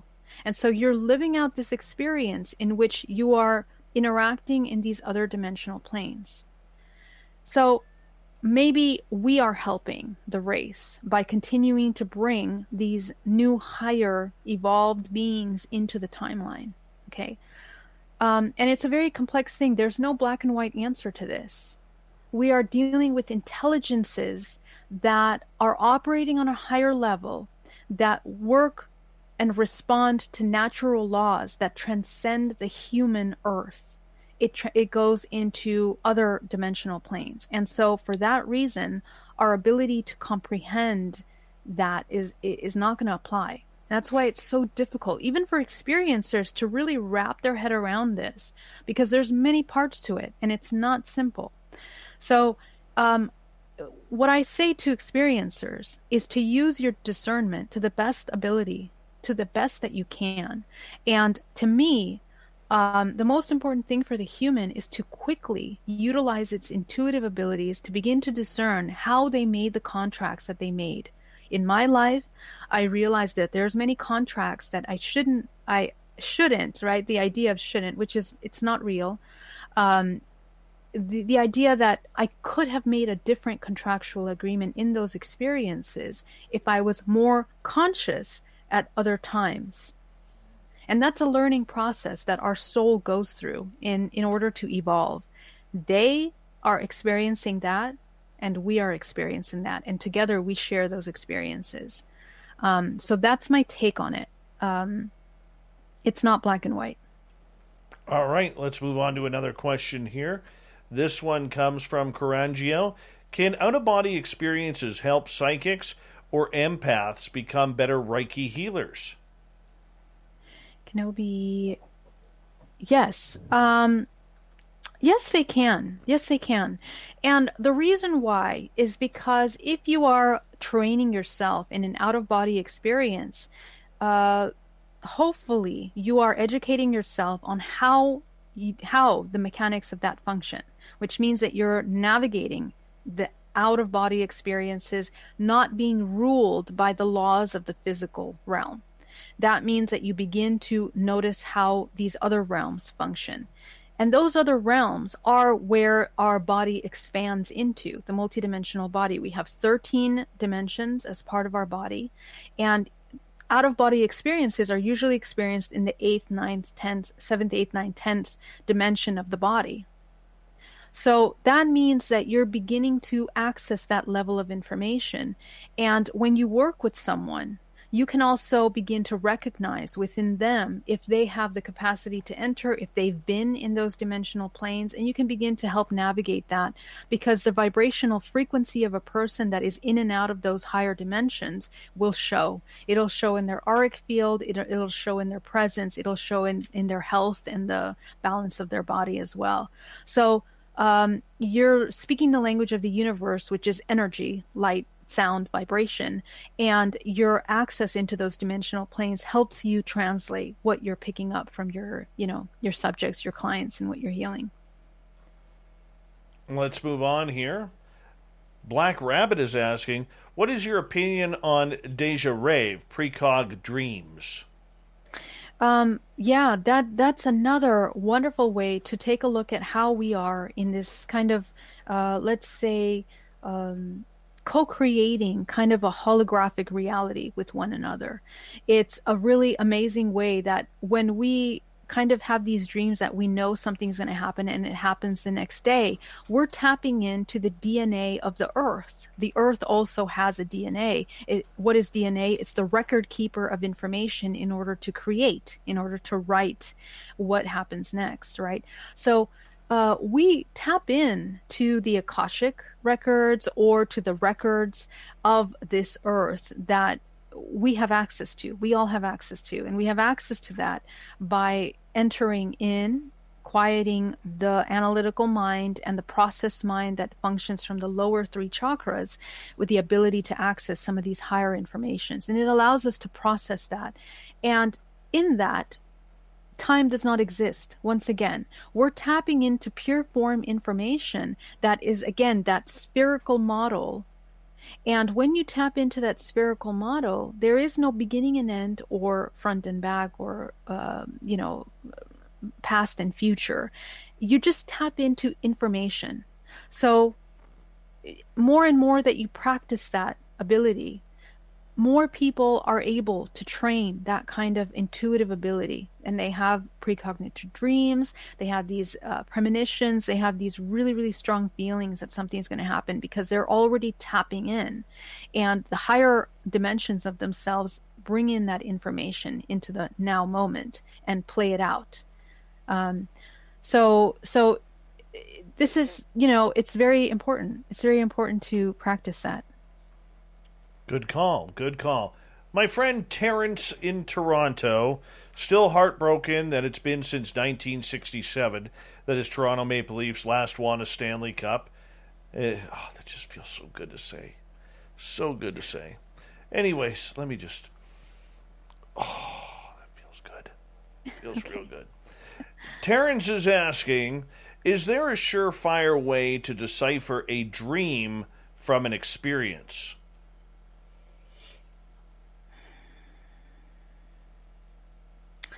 Well, The way I answer this question is how the human body adjusts to what you just experienced.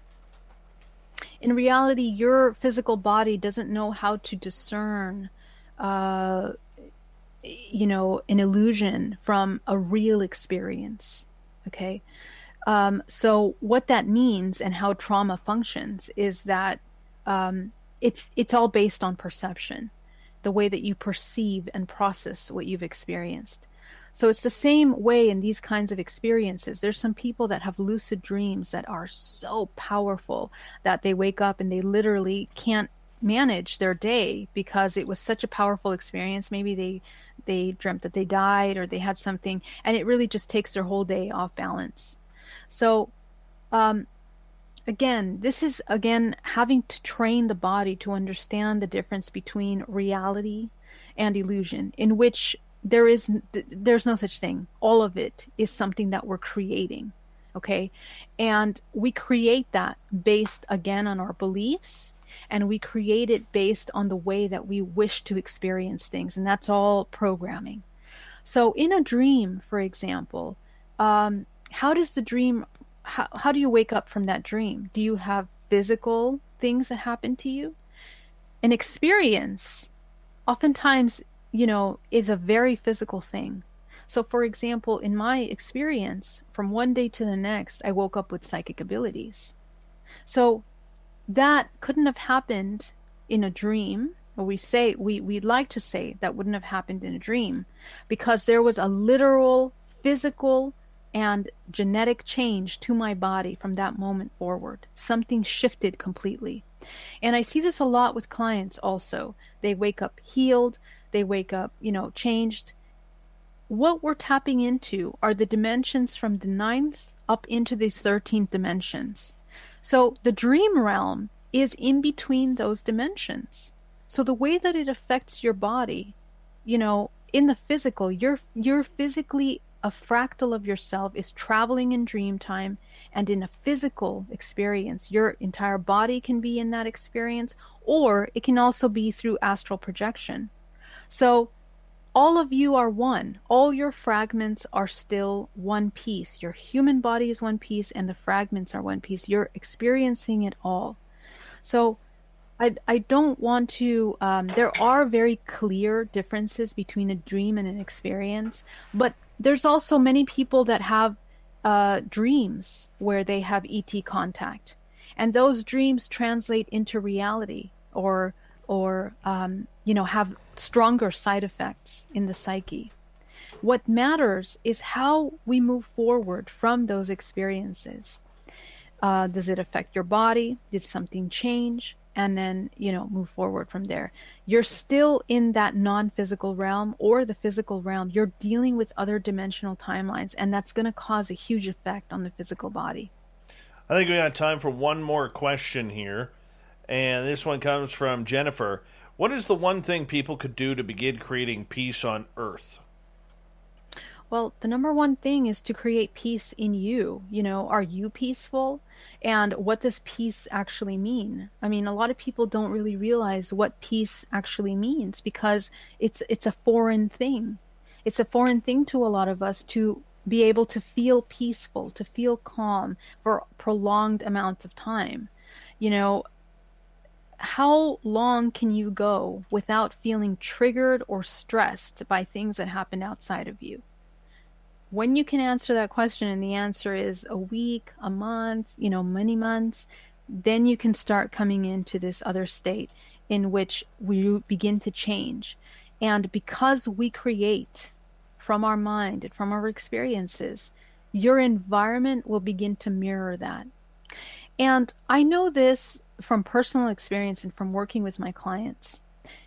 It doesn't mean that the test or the testing of life or the experiences of life get easier as you evolve and you wake up. Oftentimes they get harder. But those experiences are there to help you find that balance again and again and again and again. That's what we're here to do. We're constantly evolving, and you are returning back into that state of unconditional love of self, that neutral point. to be able to teach ourselves to walk back into that space at every time is actually one of the most powerful things that the human can do in order to discern, to heal, to manifest, to begin to create change in the world. Because without having gone through that process, you will not understand what peace means and what it looks like. Geraldine Orozco, we have her till the bottom of the hour here on Spaced Out Radio. Thank you so much for tuning us in. We got her for another 30 minutes, then the SOR News Wire and the Thought of the Day. Stay tuned. Spaced Out Radio continues with Hour 3 next.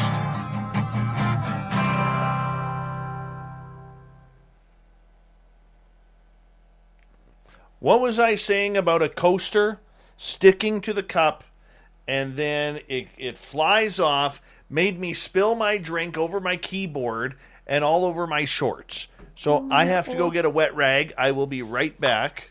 Go ahead, Dave. Yeah, I'll be back too. Go ahead. We'll just put you on hold right there, lovely and talented Geraldine, and I'll be right back.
I can wipe everything down.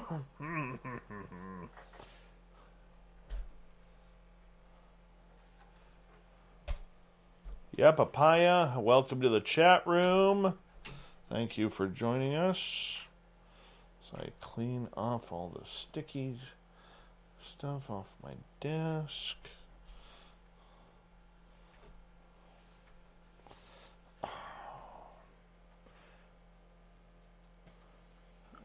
And who else is new in here?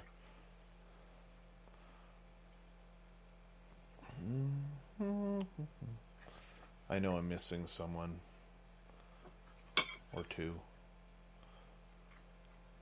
Dave is totally having a night, Jessica Lee. By the way, Jessica Lee has fantastic teeth. And she's got the best hair in Spaced Out Radio Land. Totally does. Out of all our listeners, she's got the best hair. Not going to lie. She even beats Joe. Joe held the title for men, holds the title for men. Jessica Lee holds the title for women. It's fantastic. I'm not going to rant again tonight. No. I got nothing to rant about. I'm too tired. Robert Moore, welcome. Magnus for Magnuson, welcome back. Big thank you to Ozzy Ange, to Alicia, Toe Tag, Horror Realm, Co-Create ×2, Sinister Shorts, Guillermo ×2, Science Bob, for the amazing super chats. It's a great way to support what we do on this show on a nightly basis. And thank you to all the veterans who listen to this show, as well as all of our regulars who are here nightly. I absolutely love you and appreciate each and every one of you coming on in. Chad Smith is here. We can officially restart the show. And Betty Boo, how are you? We're 13 seconds away. Geraldine is hanging on out. We'll get her to turn her camera on, and we'll kick things off here on the radio show right now.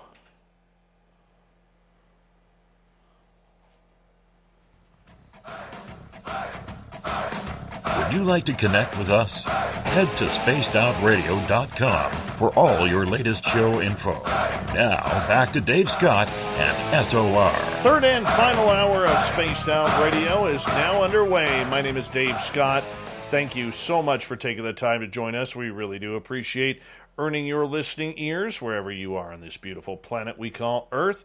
Want to remind you that you can tune us in on any of our terrestrial radio stations or on, what's the other one I'm talking about here? Our digital stations on TalkStream Live, Revolution Radio, and KPNL. All of our archives are free by going to youtube.com/Spaced Out Radio. Just do me the favor, hit that subscribe button. The Desert Clam has set the password for tonight in the SOR Space Travelers Club. Nougamint.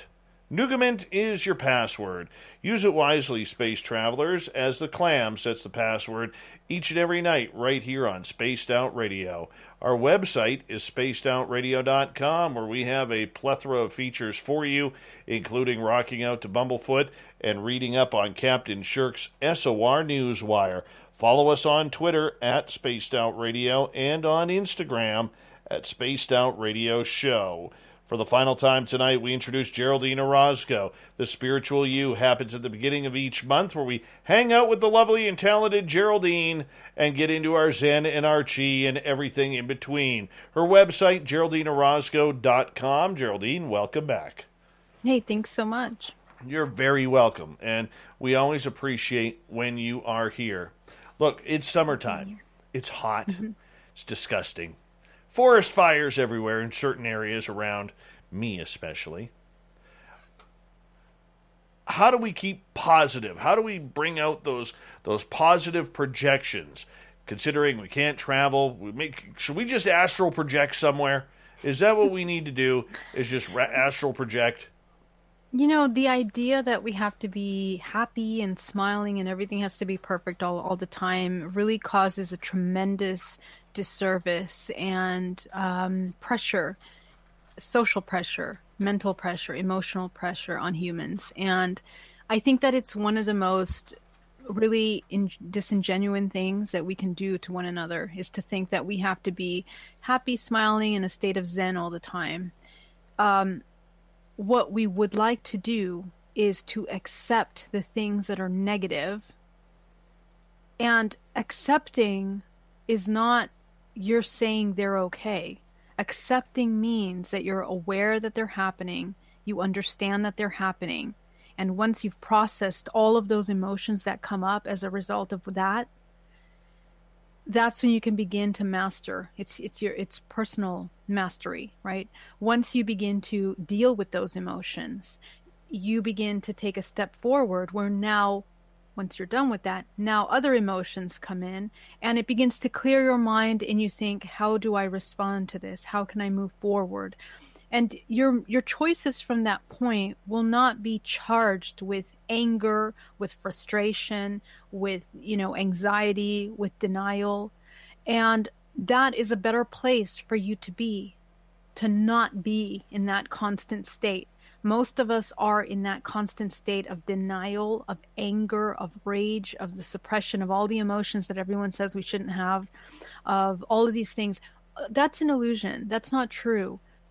We live in a dualistic reality in which we are here to experience everything. We're here to experience bliss, ecstasy, as well as suffering and pain. But they're both choices. They're both choices. And I know that people keep saying, oh, but this and the government and I have to pay my bills and I have to do this and I have to do that. Yes, we all have to do that. You have to accept that. Once you accept that, you can begin to make changes in your life that begin to pull you away from that. That's true, but you can also learn how to farm your food and move away from the cities into your own land and begin to, self-sustain and take care of your own personal needs in a different way that's not dependent of the city. This is also an option. Yes, it takes preparation. Yes, it takes money. Yes, it takes time. But if that's what you want, if you're sick and tired of the system, then are you taking the steps to begin to move yourself away from that into a different kind of lifestyle? That's available. People are doing it. People are doing it and they're fine and they're doing what they need to do. And I'm sure that they're going to find struggles in that life as well. You can never get away from struggles. Struggles are always going to be there. The thing is how we manage it. Okay. So we just have to it's kind of like we're being asked to kind of mature from the child self that wants to pout and get angry that things are not going the way we want them to go, into a self that is ready to accept and then take conscious actions to move forward into not being in that space. The problem is that the majority of us, we think that we're stuck. We think that there is no other way. And that's a lie. That's a lie that the system has fed into us and drilled into our minds in order to make us feel helpless. There is another way. There's many other ways. There is free sources of energy. There's free sources of education. There's community. There's society. There's love. There's a real way to have a proper family unity. And there's a way to create community. And it doesn't have to be with your biological family. It can be with others. Okay? So there is a way of living that is not in that constant state of suffering. But you're going to have to let go of a lot of things that you're used to, like all the things that, you live right now that are allowing this kind of life. Sometimes those are very comfortable. Sometimes your emotions in suffering are comfortable. So, for us, we can sit and pout all day, but what will it take for you to actually take control of your life? And that's where it kind of gets turned around back at us. And that's where it's at right now. We need to go back and we need to make the right choices. We need to kind of revisit where we're contributing to that kind of a society and move away from that. So that's what we can do. So, when we're looking at these natural events happen, they happened. What can we do to change that? If more of us thought about solution and thought about how to unite together to find these collective solutions, I guarantee you that in a few years, ourselves and our generations, our children that are coming into society, are going to be able to help solve those problems in different ways. But we can't fix things from the same place that we created it. So, that's something that's we need to understand and change that. All right. What about astral travel? Do you astral travel quite a bit? I do. Yes. Yes, I do. Um, Where do you go? but well, a lot of times healing work, I do healing work on people in my astral travel. And it's something that is kind of just ongoing at all times. So when I begin to, go into that astral travel state, I'll just automatically find myself in another part of the world or another realm or on a craft or something like this. And I'm doing some kind of healing work on that level. So when I'm stressed out in my own life, I don't have access to that. That cuts off. When I wake up from that stress and when I start taking control of myself, I immediately have that connection. And I think that that's true for a lot of people. It's something that we have to cultivate constantly. How does one astral travel if they haven't already? Yeah. So that's a really huge topic. But let's try to break it down as much as we can. In order to astral travel, you have to become aware of yourself throughout your day. So, for example, become aware that you are awake. You are aware. As a matter of fact, the majority of us are more sleeping in our waking state than we are in dream time. Okay. And because more of the brain is active, more of the brain is traveling, more aspects of our multidimensional body are more active when we're out of the body. So that has to change. So you have to be more aware during your waking state. So for example, are you aware of your body? Are you aware of where you're at? Are you aware of your emotions and why you have them? Train yourself throughout your day to check in with you 5, 6, 7, 12 times throughout your day. You can set an alarm clock like you have for water, for example, like to drink water or to breathe. Set yourself an alarm, several alarms, and then throughout the day, check in with yourself and get fully in your body. That's the first step. And try to train yourself, do that over the course of a month.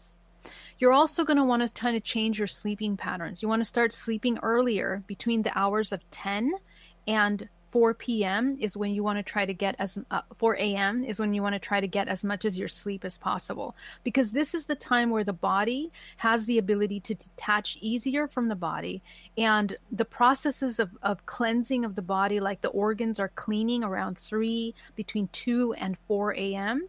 are really heavy states.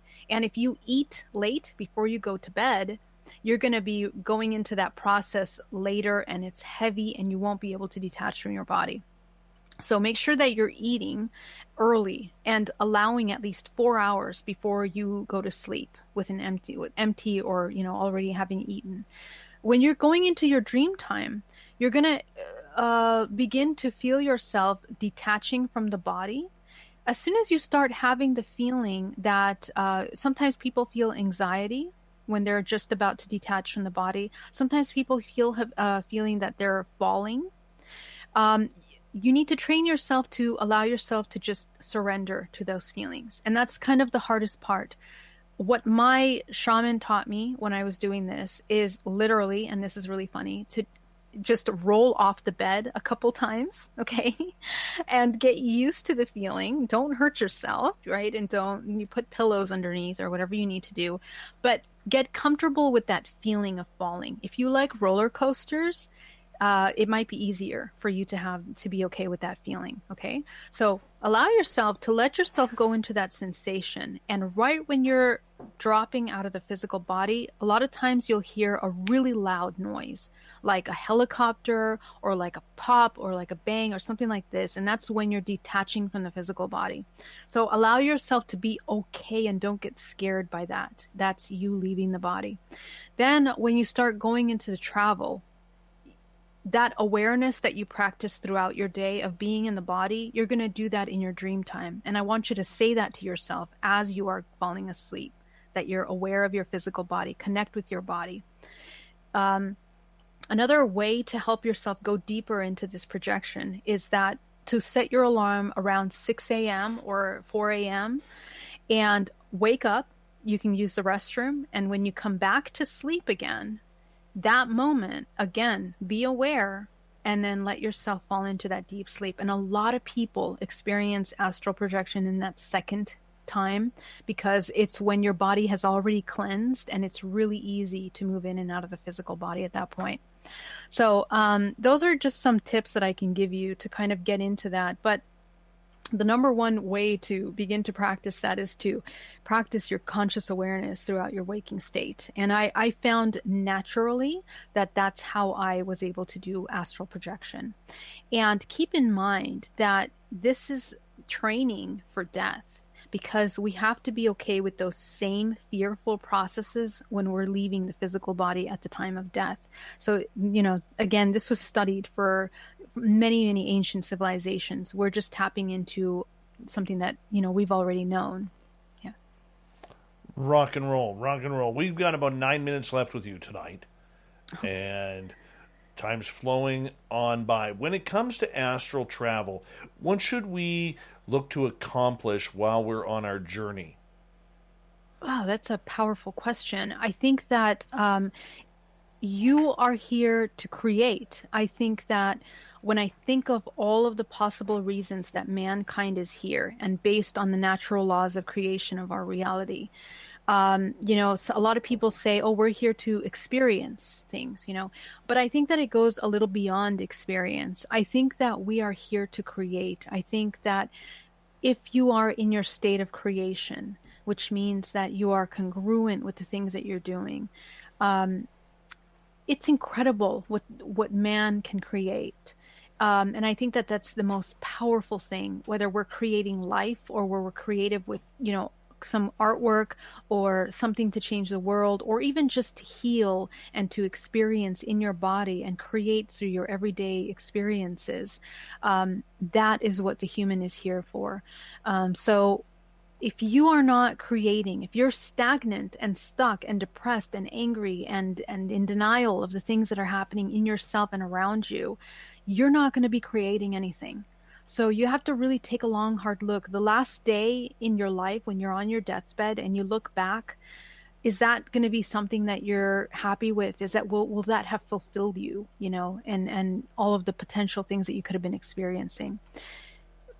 Educate yourself on how mind control has, social engineering has affected the way that we look at ourselves and the world around us over the past 50 years, and question whether you want to be a puppet to that system or whether, you want to take control of your experience.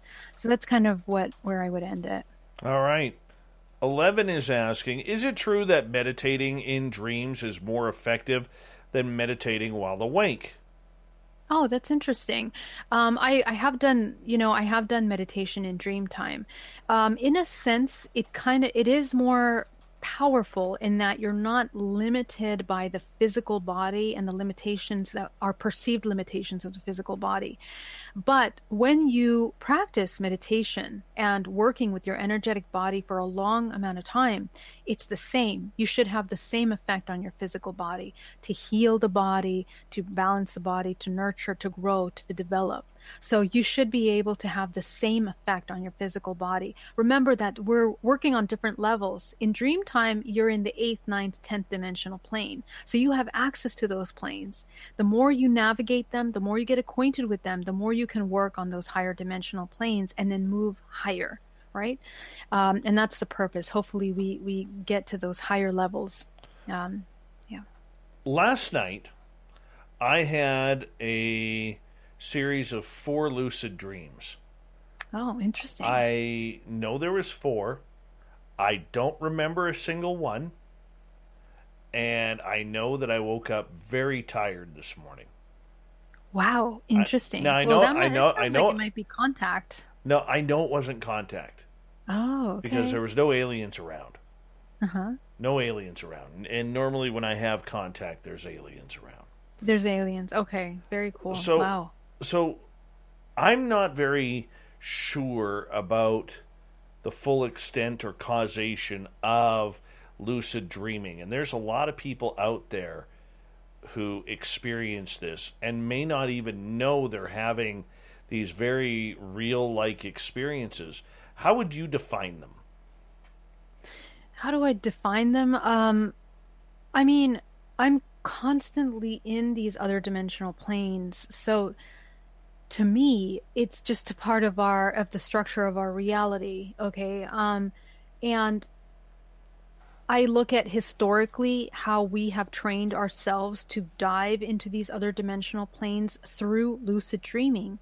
And I look at how we've discovered that through lucid events and astral projection is the gateway to death and to leaving the body, right? You know that the government, did experiments on pilots inside of this revolving test for G-force, and the faster it would go, they would experience out-of-body experiences. Then they kept pushing it, and they were having near-death experiences. So we've known that for a really long time, that is the gateway to leaving the body. It is this toroidal field, this incredible implosion that creates in the body in order to detach from the physical body and begin to enter these higher realms. And when that happens, when that vortex happens, you're basically creating, it's like a wormhole, a black hole. Well, it's a wormhole, right? That is being created through the body, through the movement of these vibrational frequencies in and out of the body. So we're just looking at the mechanics of the physical body, and we have the ability of moving in and out of the physical body at any time. So we need to learn this technology because it allows us to tap into higher forms of information, and it helps us heal the body and become aware of more things, So I define them as a natural part of our expression and imperative to having good death. A good death means that at the moment that you're leaving your body, the last day of your life, you're in a really high vibrational state so that that process moves smoothly and you have the ability of moving out of your body into the higher states and hopefully experiencing other aspects in those dimensions that are not low, that are not going to trap you into the ghost-like state, or in which you're stuck and attached to the physical realm. You don't really want to be a ghost because you're going to be attached to something physical, or a certain aspect of yourself will be. So that's what I think. It helps us train for death, which I think is very important. All right, my friend, we have about 2.5 minutes left with you tonight. Flown right by, as it normally does. You are incredible, and I absolutely love that you come on this show each and every month to break down and share your knowledge with the Spaced Out Radio audience. And watching you grow over time, too, with your own knowledge has been incredible. Tell everybody what you're up to over the summer and let everybody know where they can find your information. Yeah, thank you so much, Dave, for having me. It's always such a fun pleasure to be here. If you'd like to get a hypnotherapy or a DNA reprogramming with me, you can visit my website at GeraldineOrozco.com.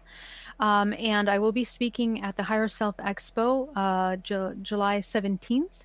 So that's right around the corner, as well as the Wisdom Con in September. So please do check those out. You'll find the information on my website. If you're an experiencer, come on into our support group. It's really fun. We have an incredible amount of people that come in, and it's just really great. So check that out at hybridmother.com. And I'm excited to connect with all of you. All my love. Thank you so much for being here, everyone. Thanks for being in the chat. Well, you finished off a little early here. You gave me but that's amazing. I was using your YouTube channel. You didn't promote your YouTube channel. Oh, yeah. I always forget that. Thanks for reminding me. Do check me out. If you guys want to learn about meditation and these techniques that I teach, you can check out YouTube at Geraldine Orozco. Okay. Everything is Geraldine Orozco with this fine lady. Yeah, just if you know my name, you know where to find me. So yes, and she's got about 3 dozen websites, and I just love to tease. I love to tease. That's why she comes back every month, because she's like, "What crap is Dave going to throw at me this time around?" Oh no, Dave, you're great. You're great. Thank you. You're too kind. You're too kind. By the way, before we go, did you extend the shoe collection at all so far since we last talked? No shopping of any kind. No. Anti-consumerism. You have a whole room dedicated to shoes. No, I don't. That's what you think. I don't. I am completely trying to be as minimalist as possible, and even more so now. So, yeah, that's the direction we're going. Very cool.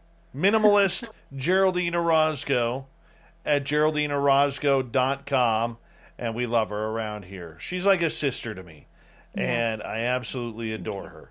And if somebody treats her wrong, well, they're going to get the left hand of Dave right here. Left hand of Dave. Anyways, Dave, Geraldine, thank you so much love. for coming on Spaced Out Radio. Have a great month.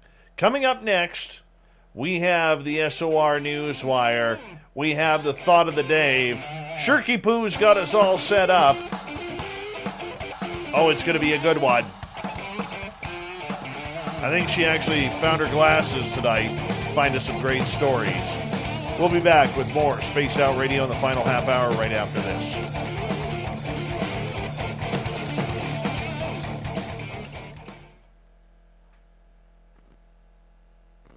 All right, we're clear. All right, Davey. Thank you so much. I'm just going to give you a few claps here. Oh, thank you, Dave. Much love. Good luck with everything, and let me know. I'll email you about that project that we were just talking about at the beginning. Okay? Yeah. I shall be waiting with bended knees. Bended knees. Okay. Bended knees. Much love, You're my great. friend. I'll see you soon. Take care. Bye-bye. Bye. Love her. Love her. Power chords. Who mentioned power chords earlier? Power chords are good. There. Yeah. Behoff right there, man. We can get some serious power chords going. Serious power chords.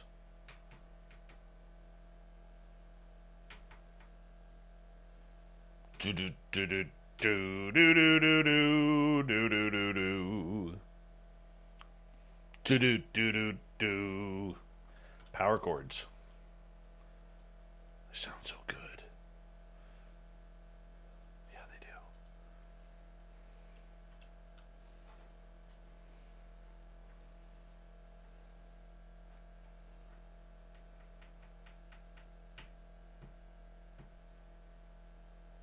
Applesauce. What's going on?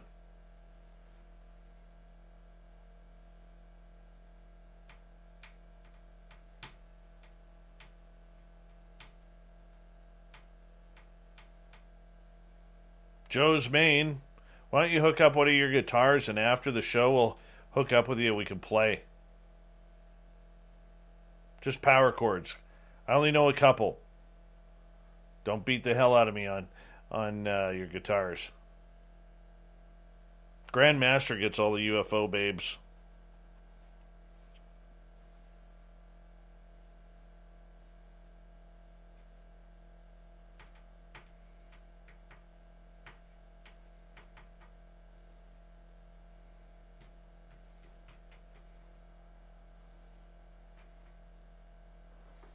Why did you take all the strings off your guitars?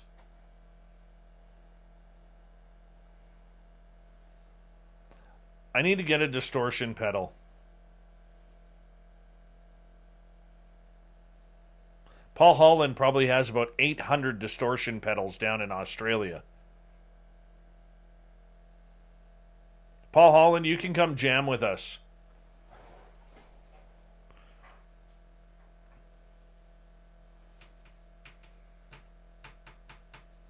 But you have to play Aaliyah.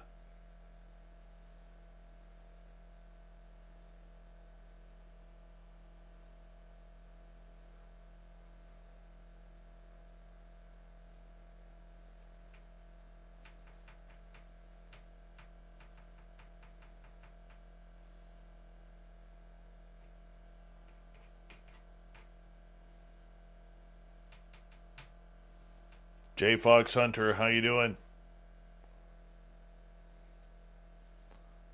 Who else wants to join us for a guitar jam on YouTube one night?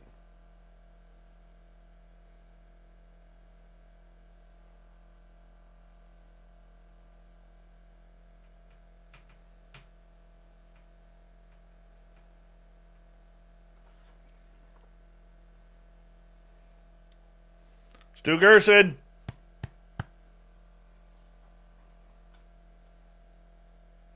B. Hoff is going to join us.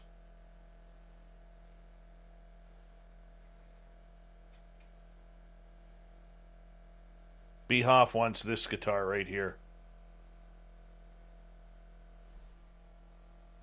Bat Mom, you can come play air guitar.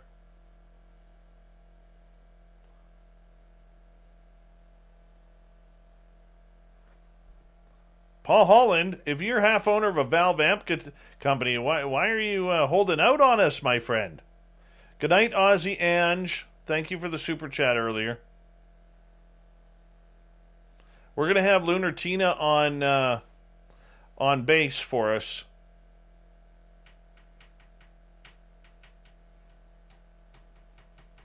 She's going to set the beat.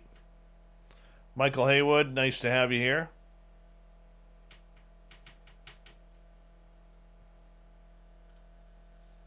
I met Donnie Iris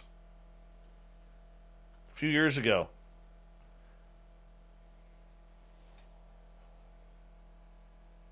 Good night, Super Jenny. Oh.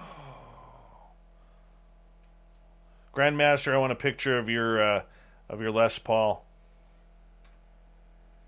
Love Les Pauls. Here we go, everyone. Legit, Hoff.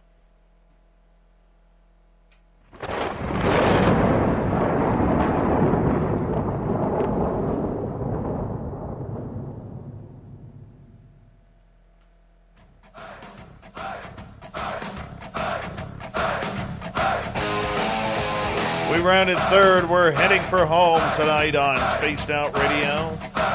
My name is Dave Scott. Thank you so much for joining us. Really do appreciate earning your listening ears. Want to remind you that if you've missed most of this show or others, check out our free archives by going to youtube.com/Spaced Out Radio. Do old Davey the favor, hit that subscribe button. Our website, spacedoutradio.com, where we have a plethora of features for you, including rocking out to Bumblefoot and reading up on Captain Shirk's SOR Newswire. Follow us on Twitter at Spaced Out Radio and on Instagram at Spaced Out Radio Show. We continue on tonight with the news as Shirky Poo's got us all hooked up.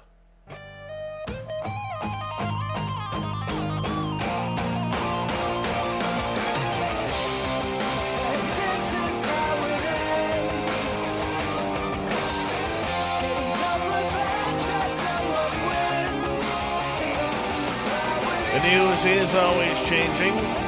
That's why we bring you the SOR Newswire at the back end of every show, where we get to the weird, the strange, the wacky, and sometimes the alien. Yes. Earlier this week, the House of Lords of the United Kingdom held a debate over the new U.S. UFO report released a couple weeks ago. During the debate, members of Parliament were able to question Annabel Goldie, also known as Baroness Goldie, who has been the Minister of Defense since 2019. Baroness Goldie told the Lords the MOD, or Ministry of Defense, has no plans to publish a similar type of UFO report as the United States. Here comes the transcript. Baron Sarfaz, I beg leave to ask the question of sending in my name on the order paper. Unknown speaker, I call Minister Baroness Goldie. Baroness Goldie replies, My lords, the Ministry of Defense now notes the content of the report. The department holds no reports and unidentified aerial phenomena, but constantly monitors UK airspace to identify and respond to any credible threat to its integrity and is confident in the existing measures in place to protect it. Unknown speaker. Lord Sarfaz, Baron Sarfaz. My lords, for decades, people who have been concerned with UFOs have been dismissed as fantasists. But now the U.S. Director of National Intelligence, who oversees 17 intelligence agencies, has published a report saying the data on UFOs is inconclusive. The report offers several possible explanations and does not rule out these could be military aircraft with varied advanced capabilities or even extraterrestrial phenomena. Either way, can my noble friend, the minister, reassure members of the public that the Ministry of Defense takes reports of unidentified flying objects in our airspace very seriously, and will she consider publishing a detailed assessment of the data we hold? Baroness Goldie. What I would say to my noble friend is that the MOD deals with actual threats substantiated by evidence, and the government continues to take any potential threat to the UK seriously. The Integrated Review and the Defence White Command paper published in March set out the MOD's assessment of the threats we face and now how we will meet them. In other words, what she is saying is she's not saying a gosh darn thing. She doesn't want to talk about it. She is literally shutting up, saying Britain isn't getting into the American game on UFOs. Don't ask, don't tell. We're not talking about it. And keep the fantasists at the fantasy leagues. That's what she's saying. Do you buy it? I'm sure she doesn't really want to bring Rendlesham into this now, does she? I don't think she does. Really don't. Big news out of Amazon.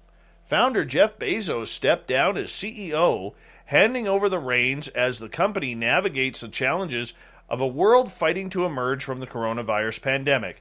Andy Jassy, who ran Amazon's cloud computing business, replaced Bezos, a change the company announced in February. Bezos, Amazon's biggest shareholder with a stake worth about $180 billion, will still hold sway over the company he started out of his Seattle garage in 1995. He takes over the role of executive chair with plans to focus on new products and initiatives. Jassy takes the helm of a $1.7 trillion company that benefited greatly from the pandemic, more than tripling its profits in the first quarter of 2021 and posting record revenue as customers grew ever more dependent on online shopping. At the same time, Amazon faces activism from a restive workforce, just as rapid economic recovery causes a labor crunch that has retailers, manufacturers, and other companies competing for workers with higher wages and other benefits. The company defeated an attempt by workers to unionize at an Alabama warehouse earlier this year, but faces a more formidable challenge as the International Brotherhood of Teamsters launches a broader effort to unionize Amazon workers. In a blog post to employees earlier this year, Bezos said he planned to devote more time to side projects, including his space exploration company, Blue Origin, his philanthropic initiatives, and overseeing the Washington Post, which he owns. First up, the richest man in the world, by Forbes' estimate, will fulfill his childhood dream of traveling to space. Bezos, who is 57, will blast into space on July 20th when Blue Origin makes its first flight with a crew, bringing along his younger brother Mark, an investor, and a volunteer firefighter. Now, Bezos founded Amazon as an online bookstore and built it into a shopping and entertainment empire that is the second largest private employer in the United States behind Walmart. Amazon, which is buying the MGM movie studio in its latest major acquisition, now makes movies and sofas, owns a grocery chain, and has plans to send satellites into space to beam internet service to Earth. Isn't that nice? Isn't that nice? A French treasure hunter has sued the estate of a Santa Fe, New Mexico antiquities dealer who sparked a years-long search across the American West by hiding a chest filled with gold, coins, and other valuables. Bruno Raffos is seeking $10 million in a complaint filed last week in the U.S. District Court in New Mexico. He claims the late Forrest Fenn deprived him of the riches by moving the treasure chest after he solved a riddle that would lead him to the loot. The lawsuit comes a year after another man found the treasure in Wyoming, the Santa Fe New Mexican reported. It appeared suspicious to everyone, Raffos said in a lawsuit. Our assumption is that Forrest Fenn went to retrieve the chest himself, declared it found publicly, and kept the content for himself. In his autobiography, The Thrill of the Chase, Fenn said he buried the chest somewhere in the Rocky Mountains north of Santa Fe. His book included a poem that contained 9 clues of where the chest was hidden. For a decade, thousands of people roamed in the Rockies in search of the treasure, estimated to be worth at least $1 million. Several treasure seekers had to be rescued from precarious situations, and as many as 6 died. Rafosa's lawsuit is just the latest legal claim to be spurred by the treasure hunt. A number of people have sued, alleging Fenn betrayed them or gave misleading clues. Shiloh Old, Fenn's grandson, could not be reached for comment. Rafosa said he used clues to determine Fenn's treasure was in southwest Colorado. He informed Fenn he had solved the puzzle and was on his way to retrieve the chest. However, his plans were derailed by the coronavirus pandemic, and Fenn announced a short time later that the treasure had been found. Fenn died in September at the age of 90 without saying who found the chest or specifically where. Fenn's grandson confirmed in December that Jonathan Jack Stoof, a 32-year-old medical student from Michigan, discovered it. Fenn said before his death that the treasure was in Wyoming, but neither Stoof nor Fenn's relatives have specified where. Talk about a sour grapes lawsuit. A driver was ticketed in California on Friday for having what appeared to be a Starlink satellite dish bolted to the hood of his vehicle. In a Facebook post describing the bizarre incident, about 50 miles north of L.A., California Highway Patrol officer wrote that he told the Toyota Prius, of course it's a Toyota Prius driver. Of course. I'm going to assume that he was wearing boat shoes, white socks, rolled up jeans, skinny jeans at that, a flannel short sleeve shirt, and horn-rimmed glasses with Brill cream in his hair, playing Coldplay inside. I stopped you today for that visual obstruction on your hood. Does it not block your view while driving? To which the motorist replied, only when I make right turns. The CHP officer then told the hippie driver that for safety reasons, it's illegal to mount a satellite dish on the hood of a car before booking him for a moving violation. The motorist said he used the dish to get Wi-Fi service for a business operated out of the car. The incredulous officer signed off from his Facebook post saying, these are the real stories of the Highway Patrol. Safe travels, everyone. Starlink, of course, is a SpaceX initiative geared towards providing internet via satellites deployed in low Earth orbit. The company is already operating a beta service with customers paying $99 a month for the service, plus a one-time fee of $499 for the equipment that includes the satellite dish for home setup. Just knew it was going to be a Prius driver. Just knew. All right. Don't get your pantyhose in a knot for this one. Ukraine's Ministry of Defense has defended its decision to train female soldiers to march in high heels following an outcry from local lawmakers. Women from the Ukrainian armed forces, as Ukrainians are tough that way, will march in a parade to mark the 30th anniversary of independence from the Soviet Union on August 24th, according to the statement from Army Inform, the Defense Ministry's official news agency. They have been training twice a day to master the steps and are progressing well, Major Eugene Balabushka has said. Balabushka, nice name, good Ukrainian kid, confirmed the plan to wear high heels during the parade. Ivana Medved, a cadet at the Military Institute of the Taras Shevchenko National University of Kiev, has been training for more than a month. Today, for the first time, training takes place in high-heeled shoes. She says, it's a little harder than in boots, but we try. However, the decision to march in high heels angered a number of lawmakers after local media picked up the story. Elena Kondratyuk, oh, I love pronouncing these names, deputy chairman of the Ukrainian parliament, joined members of parliament from the Equal Opportunities Cross-Party Group to call on Defense Minister Andrei Taran to reevaluate the decision to make female soldiers wear heels in marching. And Olga Stefanishina, Vice Prime Minister for Europe and Euro-Atlantic Integration of Ukraine, Marina Lazebnaya, Minister of Social Policy, Yulia Laputina, Minister of Veteran Affairs, and Yekaterina Levchenko, Government Envoy for Gender Policy, signed a joint statement criticizing the decision.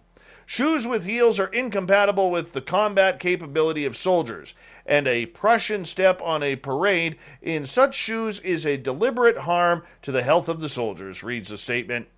There are 57,000 women serving in the Ukrainian armed forces, according to the Post, and the country is introducing NATO standards under which the principle of equality of rights and obligations of servicemen, regardless of gender, applies unconditionally. In response to the criticism, the Defense Ministry uploaded a series of pictures to Facebook of female soldiers from the other armies wearing high heels, but Stefanishina and the co-signatories of her statement pointed out that while the armies of some NATO countries issue high heels to women as part of their dress uniform, they are not worn while marching in parades. This is a battle. This is a war. You know, I'm going to be honest with you. I think it's stupid. I think it's stupid that you are going to make combat-ready soldiers wear high heels. Stupid. Let them wear their boots. That's what they're used to. It's terrible. Terrible decision. All right, a couple more here.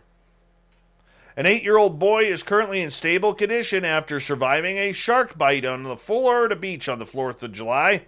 The boy from Miami was reportedly visiting the Ponce Inlet beaches in Volusia County when he was bitten by a 2 to 3 foot shark, still good and big enough to kill you. That's why you don't do the ocean, people. There are great whites, bull sharks, tiger sharks, lemon sharks. Even the shark tank is there.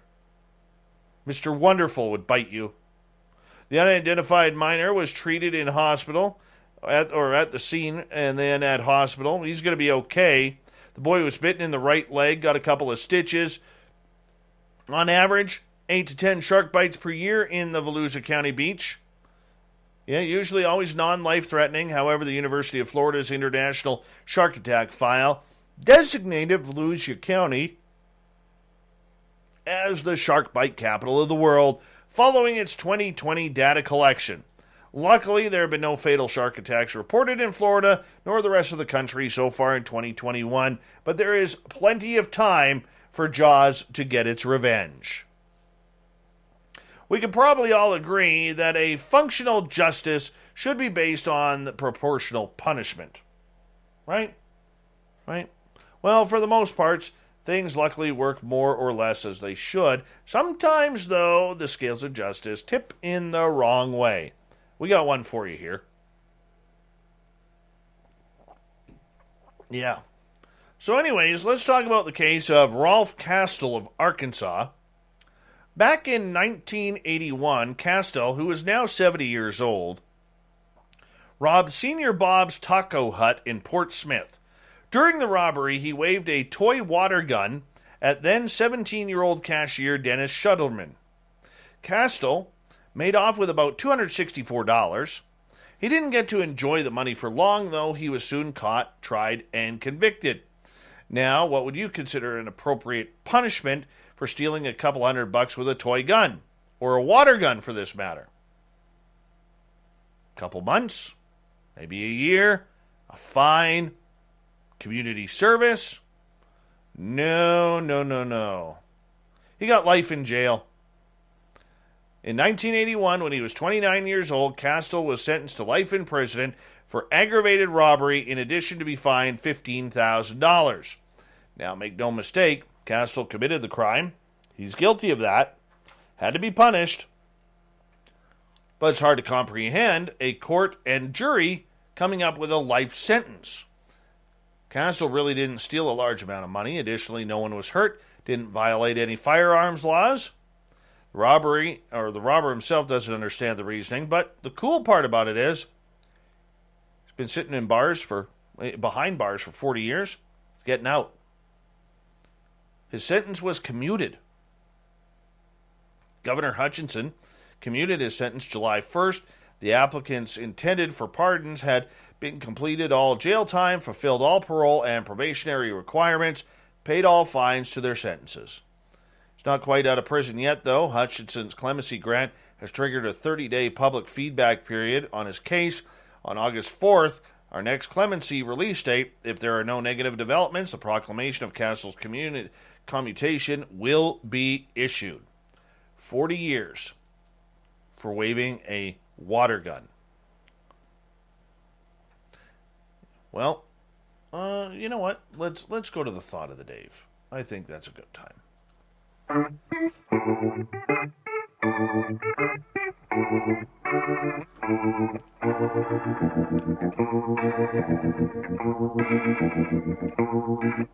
Thought of the Dave happens every night at this time, where we ask a question on our Facebook and Twitter pages, then read your responses on the air because we love the audience participation around here. Today's Thought of the Dave is as follows. Let's have some fun here. Your first words to an alien are, Nikki, you guys again? What are you doing this time? I want to remember all of it, not fragments. Science Bob, let's go for a ride, boys. I want to visit everybody, Vesta and larger in the solar system. John, can you help us with our physical healing needs? Alex, put a shirt on, you exhibitionist weirdos. Nicole Sackich, yoo-hoo, I see you. Dave, howdy. Hungry after your trip? Everett, hi. We've been trying to reach you about your vehicle's extended warranty. Sandra, hi Sandra, hi Sandra, hi Sandra. Can I drive? Ted, can we come in and share a message about our Savior, Jesus Christ? Dave, hello or welcome. Janine, how's the mileage in that thing? Kevin, who is your creator? Major Lee, why do you never abduct cats? Joretta, what took you so long? Danny, are you cool or is this going to get ugly? Paul, got room for our paranormal team? Kevin, where's the buffet? Jeannie, what's your name? Preston, take me to your leader. Michael, hello? Hello? Darren, hey, nice ship. Can I drive? Lori, hi there. How are you? Hot today, eh? Want to sit on my porch and have a beer or a wine cooler and chat? Jim, pizza? Becky, get the F out. Ha! George, who are you? Michelle, have you come to take me home? John, you're late. Brent, you got a real pretty mouth. I'll bet you could squeal like a pig. Barry, ooh. Melinda, run, get away from here. These people are crazy. Davey, you again? Sue, nothing, because I fainted. See what else we got. Barther, swim back to your own planet. Nobody gets hurt. Canadian Joe, do yourself a favor and stay off hashtag UFO Twitter. UAP Tech, I'd like to speak to you about our Lord and Savior Jesus Christ. D. Lindsay, if you're here for good, you're going to want to avoid certain people. Foop, we've been trying to contact you about your car's extended warranty. Lloyd, take me to your leader. And that's pretty good. Thank you to everybody playing on the Thought of the Day. We'll do it all again tomorrow. Thank you to Captain Shirk for the SOR Newswire, and to Geraldine Orozco and the Spiritual You. We got Mr. Ron Bumblefoot Thaw rocking in the background with Little Brother is Watching. Bumblefoot is the official music of Spaced Out Radio, rocking us in and out of every single show. Get your horns up for the guitar god himself. Special thanks to everybody listening in at work, at home, in your cars, wherever you may be. Thank you to everyone listening in our chat rooms on YouTube, Twitch, LGAB, Revolution Radio, Spreaker, Facebook, the Space Travelers Club, and the Snarkers and Snarkettes hanging out on Twitter at hashtag Spaced Out Radio. I know you're out there somewhere. Remember, this show is copyright by Spaced Out Radio and SOR Media Ventures Limited.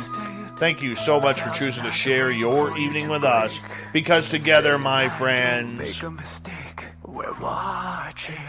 we own the night. Mr. Bumblefoot, we need a favor.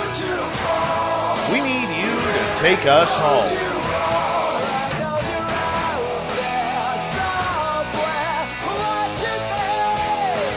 Yes, the Woo train has docked for the night, but soon, my friends, we shall ride again. Your seats are always available. Your tickets never expire. And if you want to bring a friend, we've got room for them too. Good night.